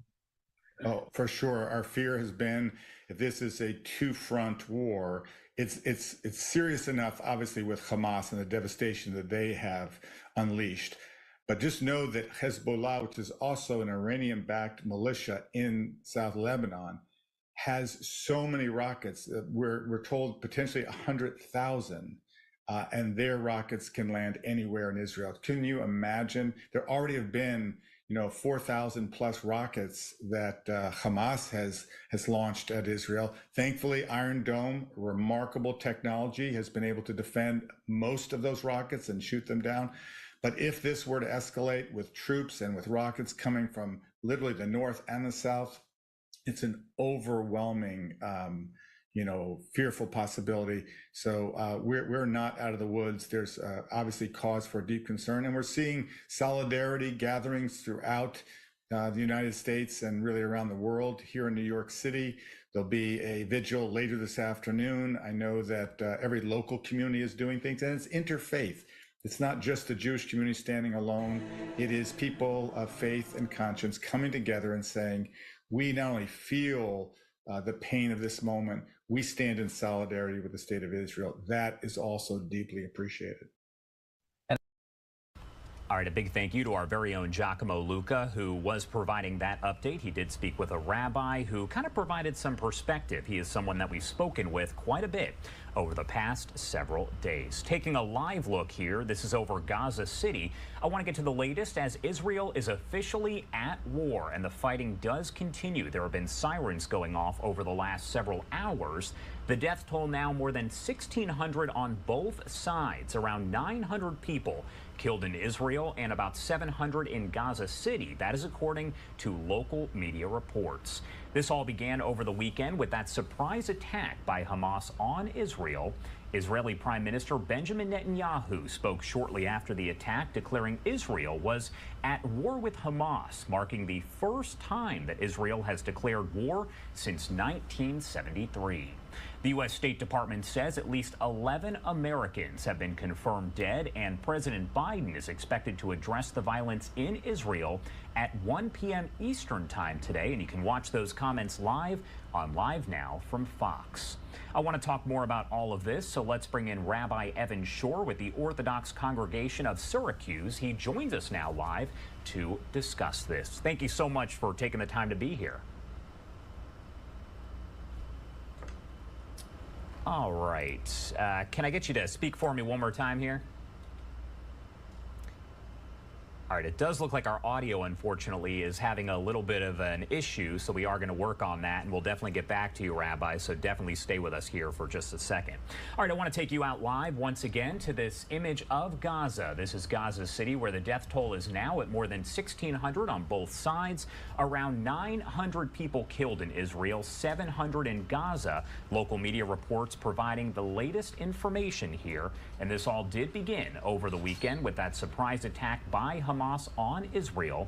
I mentioned this a short time ago, but President Biden is expected to address the violence in Israel at 1 p.m. Eastern time today. That is coming up in just a few hours, and you can watch all of that live, raw, and unfiltered right here on Live Now from Fox. Biden initially made a brief statement Saturday condemning Hamas and pledging support for Israel. We are going to bring in the rabbi here on the other side of the break, but for now, let's head to our first 2-minute commercial break of the hour. You're watching Live Now from Fox.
Welcome back here on Live Now from Fox. I do want to get back to that interview that we were conducting right before the break. We do have Rabbi Evan Shore with Orthodox Congregation of Syracuse joining us now live. Rabbi, can you hear me?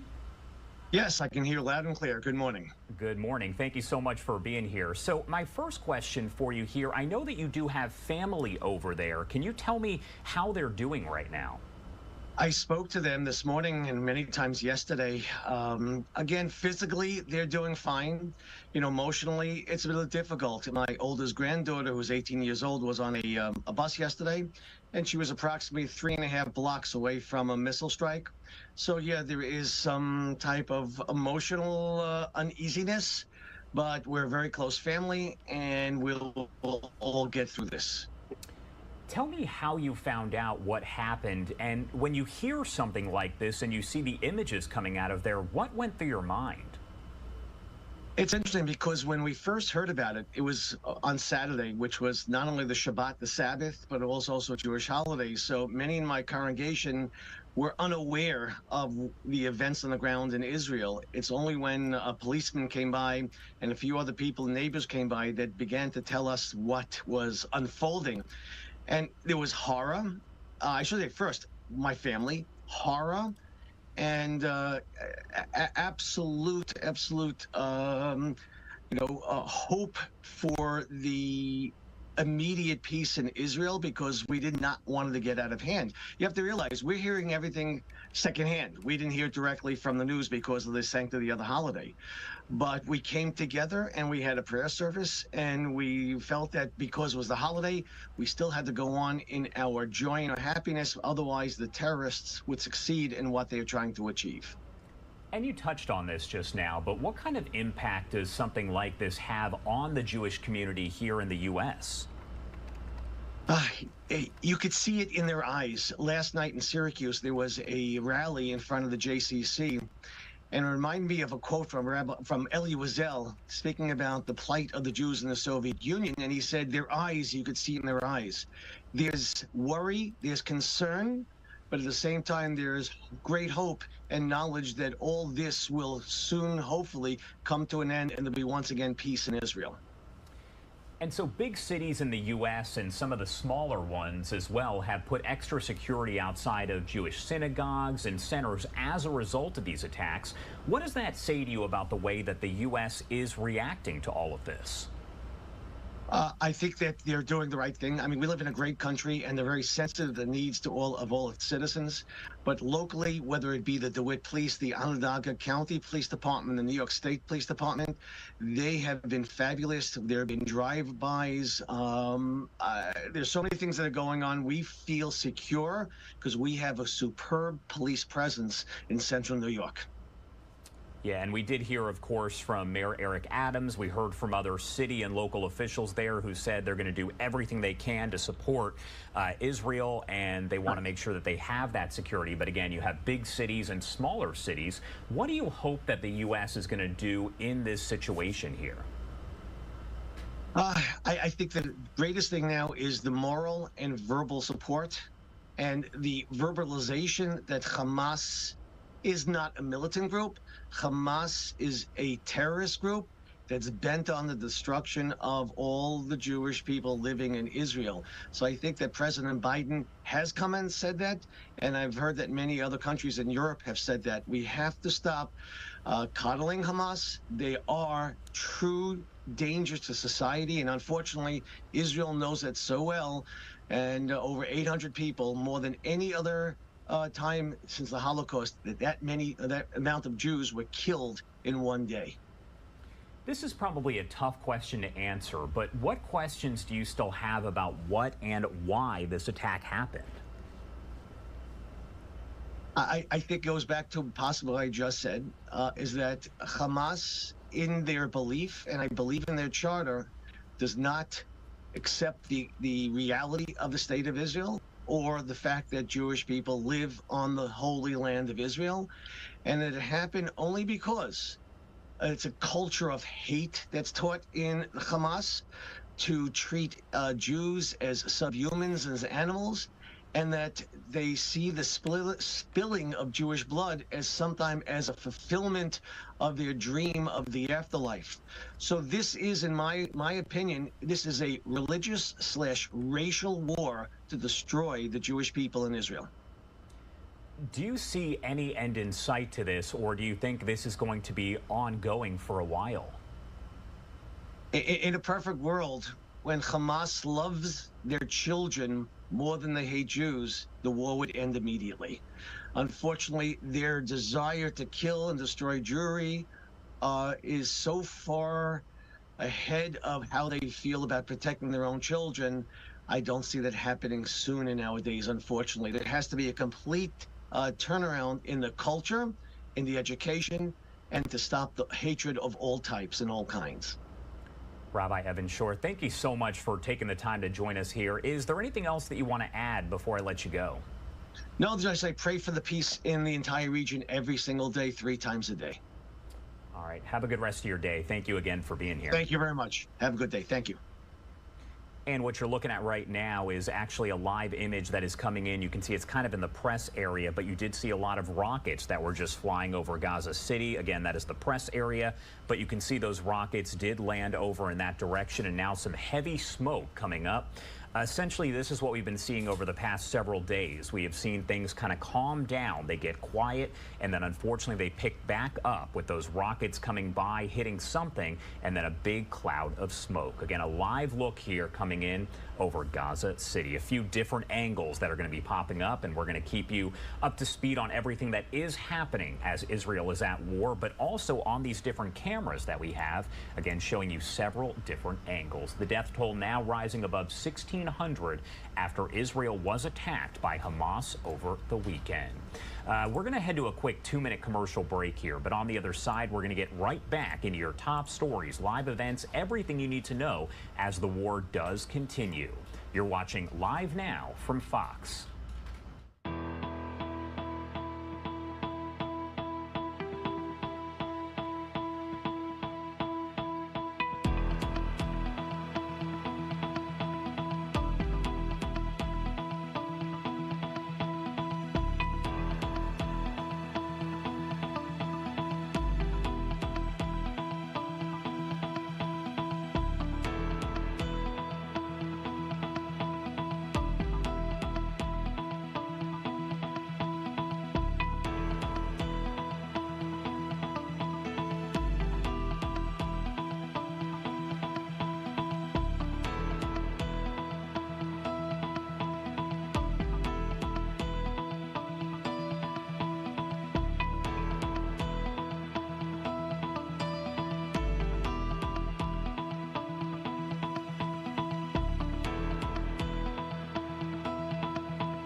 Welcome back here on Live Now from Fox. You are taking a live, raw, and unfiltered look over Gaza City there as Israel is at war. We did see just before the break some rockets flying, and then you saw them go toward the ground, and now what you're looking at is a live image with a lot of fire. It looks like it did hit a ship or something of that nature. We've seen this a lot over the past several days as these different rocket attacks have happened there in Gaza. Again, a lot of fire on your screen, and if you're not too familiar familiar with how all of this is played out, I do want to go over some of the basics here. The fighting does continue day 4 now, and the death toll now at more than 1,600 on both sides. Around 900 people have been killed in Israel and about 700 in Gaza. That is according to local media reports that have been provided. This all did begin over the weekend with that surprise attack by Hamas on Israel. We brought that to you as it was breaking here on Live Now from Fox. Israeli Prime Minister Benjamin Netanyahu spoke shortly after the attack, declaring that Israel was at war with Hamas, and this marks the first time that Israel has declared war since back in 1973. That was the Yom Kippur War. The U.S. State Department says at this point at least 11 Americans have been confirmed dead. Sadly, that number is only expected to rise, and we do know that several Americans are also being held hostage, as the last count does say that there are more than 100 hostages currently. President Biden is expected to address the violence in Israel at 1 p.m. Eastern time today. You can watch those comments right here, live, raw, and unfiltered on Live Now from Fox. Biden initially made a brief statement Saturday condemning Hamas and pledging support for Israel. This statement today is expected to be a much longer one. We know when he did speak over the weekend, that was fairly brief, about 3 minutes in length, but this one is expected to be a bit longer. We know we have received several different statements coming in from several different officials in other countries speaking about their support for Israel, and that is what President Biden is expected to pledge once again later on today. Again, you are taking a live look over Gaza City at this point. That is just one fire that we've seen break out after these missile attacks that have taken place over the last several days. It actually looks like we may have just seen another missile attack on your screen. Take a look. We're going to keep it on this live image here to see what happens next. There is that smoke in the distance. And again, before the break, we did see those rockets in the air.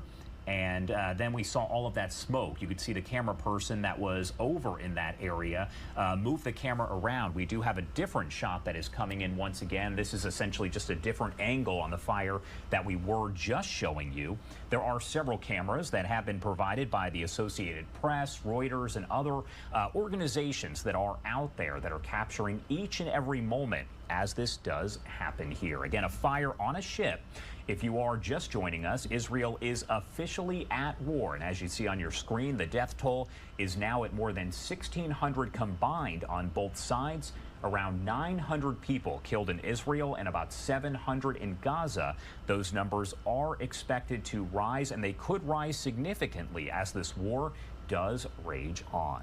I am going to keep this on this image over Gaza City that we have. Sadly, we have seen a lot of these images that have played out over the last 4 days, as this is now day 4 of Israel at war, declaring war against Hamas after their surprise attack on a holy holiday.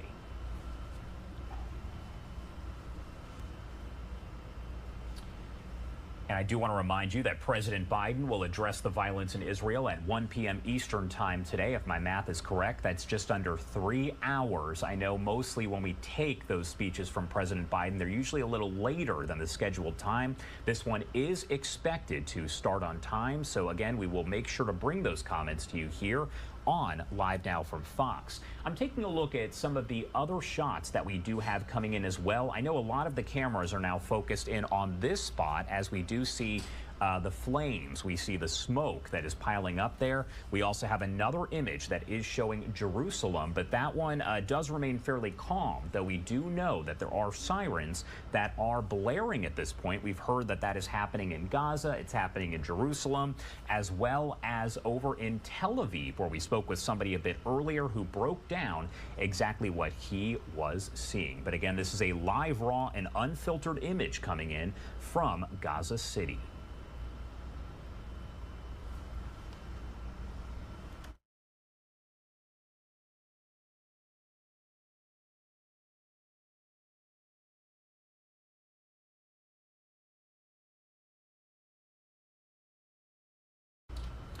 And I do want to make sure that we are providing you the latest information on the war in Israel, as this is now day 4. And what you're looking at is just some of the flames that have now popped up there. We have heard from several different officials in several different organizations that have been providing statements all throughout the past few days or so. I do want to pull some of those up so I can read them to you as we are taking a look at this live image. We did have Secretary of State Antony Blinken saying that he has spoken with several different officials on Hamas's terrorist attacks on Israel and continued engagement to respond to the violence by Hamas. Israel has the right to protect its citizens from these attacks and secure release of hostages. He also said he spoke with the Israeli Foreign Minister Eli Cohen about how the U.S. is supporting Israel as it defends itself against Hamas's terrorist attack and reaffirmed efforts to secure the immediate release of all hostages. We also heard from President Biden several times. Again, he's speaking at one, but he's also posting on his Twitter or X page, depending on what you call it. He said just a few minutes ago, this is not some distant tragedy. The ties between Israel and the United States run deep. It is personal for so many American families who are feeling the pain of this attack, as well as the scars inflicted through millennia of anti-Semitism and persecution of Jewish people. In cities across the country, local and federal law enforcement partners are closely monitoring for any domestic threats in connection with the horrific terrorist attacks there in Israel. We saw more of those rockets that were flying just moments ago. It's hard to tell if that's what we're looking at, if some of them have just landed in the water, or if this is just another angle showing all of the smoke there that the photographers have kind of honed in on there. But we're leaving it up on this shot right now, as it does appear that this is a fairly active scene there over in Gaza.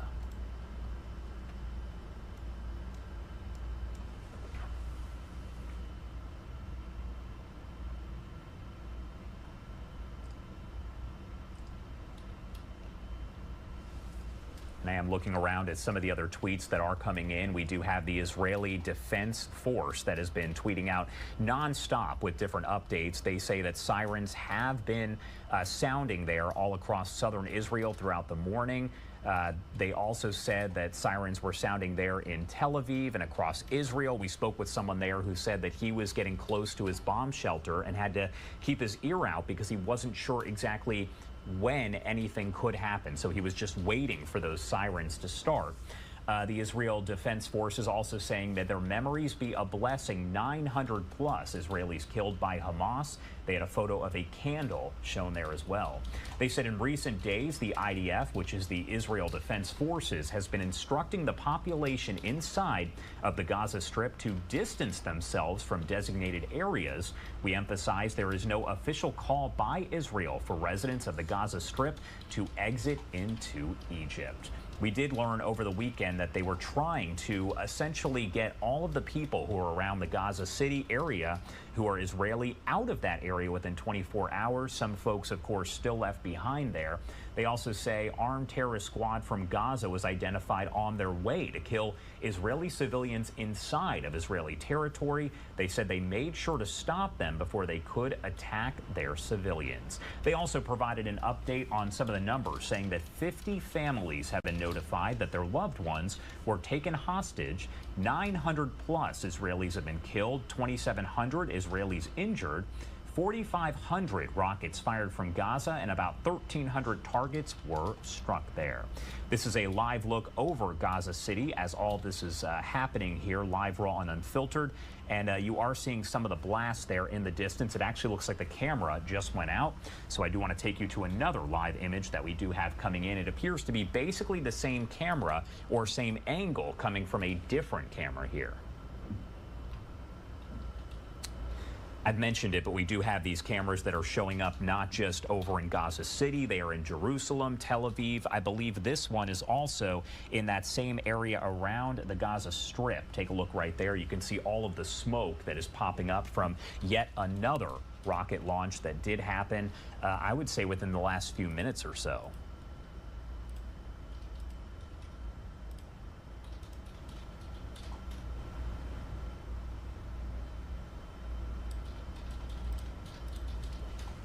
And while this is going on, I'm trying to keep you up to speed on the latest information that is playing out. But this is a live image coming from over the Gaza area. We've seen some other images.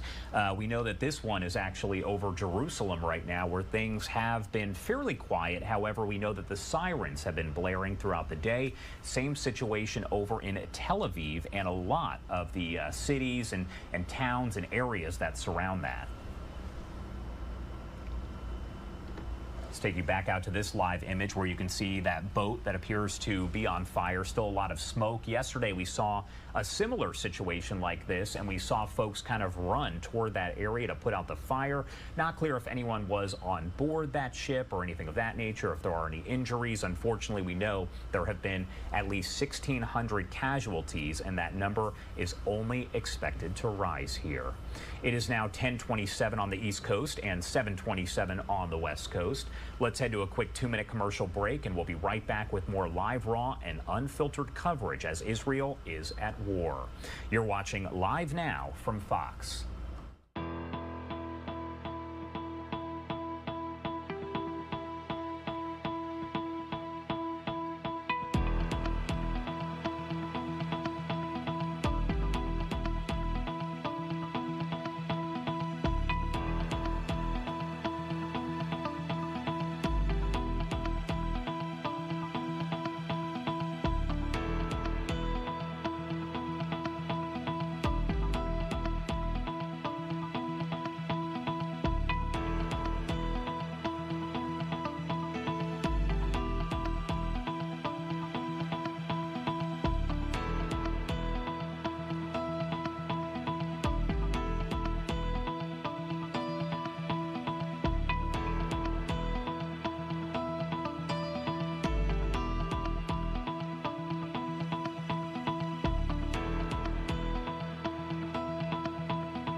Welcome back here on Live Now from Fox. 10:30 over on the East Coast and 7:30 on the West Coast. You are once again taking a live look over Gaza City. We have these different images that have been coming in showing these rocket attacks. Now, it kind of plays out in the same situation where things will calm down. Everything will be kind of back to normal for just a second, and then you will see some of those rockets that are fired, and then after that, flames, smoke kind of filling the area. This is the one image that we have coming out of Gaza City, where not too long ago we did see those other rockets fired, and unfortunately more fire there. I want to bring you the latest as Israel is officially at war and the fighting does continue.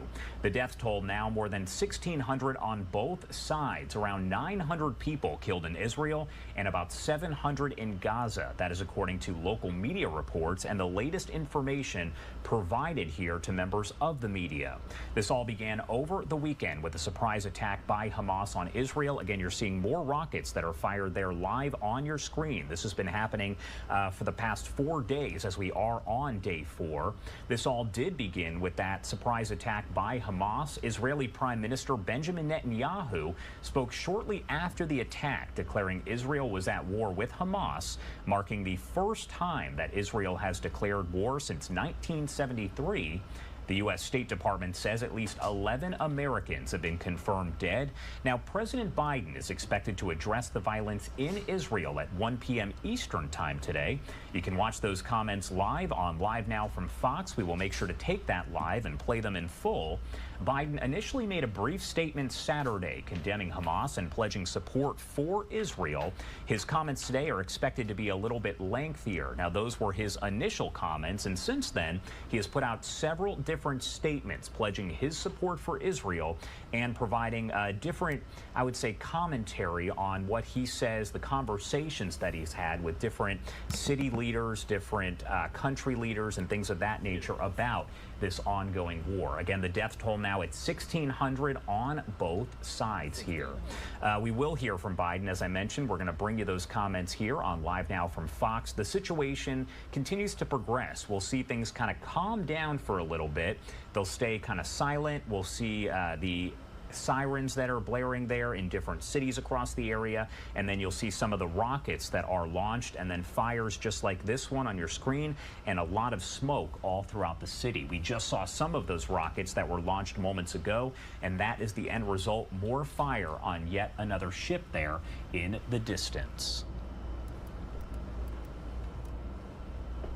I want to make sure that we are keeping these live images on your screen, as we do have quite a few of them that are coming into the newsroom. I'm going to leave up this shot and another one that we have over in Gaza, as we have Alexandria Hoff providing the latest information on the ongoing war.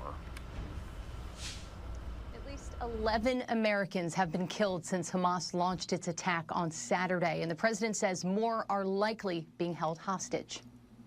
At sundown, the White House lit up in blue and white, a symbol of support and solidarity with the people of Israel. Airstrikes on the Gaza Strip have increased as Israel cuts off food and fuel supplies in retaliation for Saturday's brutal surprise attack carried out by Hamas militants. Hamas now threatening to execute hostages taken in Israel if the airstrikes persist. We have to accept the very grim possibility and the likelihood that there are Americans being held hostage. Later today, President Biden will address the nation following calls with key U.S. allies yesterday. The White House issued a joint statement saying in part, "We make clear that the terrorist actions of Hamas have no justification, no legitimacy, and must be universally condemned." It continues, "Our countries will support Israel in its efforts to defend itself and its people against such atrocities." The Biden administration is working quickly to send available weapons to Israel, which requested precision-guided munitions, more interceptors for the Iron Dome air defense system, and U.S.-made small-diameter bombs. We should make sure that we're going to provide any ammunition. We store it there in Israel, provide it to them now. This isn't about weakening Hamas. This is about destroying Hamas. Congress hasn't been needed to deploy resources yet. It's a good thing because the legislative branch is essentially paralyzed after former House Speaker Kevin McCarthy was voted out of his position last week. A Republican source tells Fox News that the war in the Middle East may speed up the election of a new House Speaker. In Washington, Alexandria Hoff, Fox News.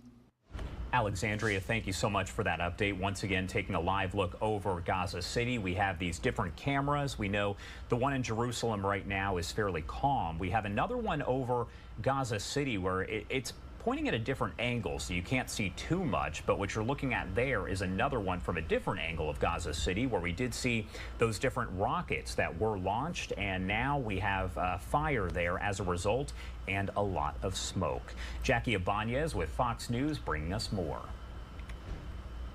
Conflict in the Middle East is intensifying as the war between Israel and the Palestinian militant group Hamas enters its fourth day. This war crime will not be forgiven. Israeli military units are ramping up airstrikes on the Gaza Strip after sealing the area off from food, fuel, and other supplies. The escalation comes after Hamas units led a deadly surprise attack inside Israel over the weekend. At the end of this campaign, all of our enemies will know that it was a grave mistake to attack Israel. Hundreds in Israel were killed and taken hostage, including some Americans, according to the White House. Hamas was designated as a terrorist group by the U.S. State Department in 1997. During the slaughter, they begin kidnapping hostages, dragging babies, mothers. The family of an 85-year-old Israeli woman taken captive now pleading for her return. We're very scared for her.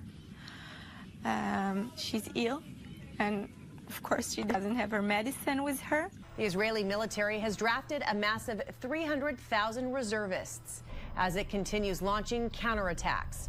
Hamas warns it will kill hostages if Israel targets people without warning.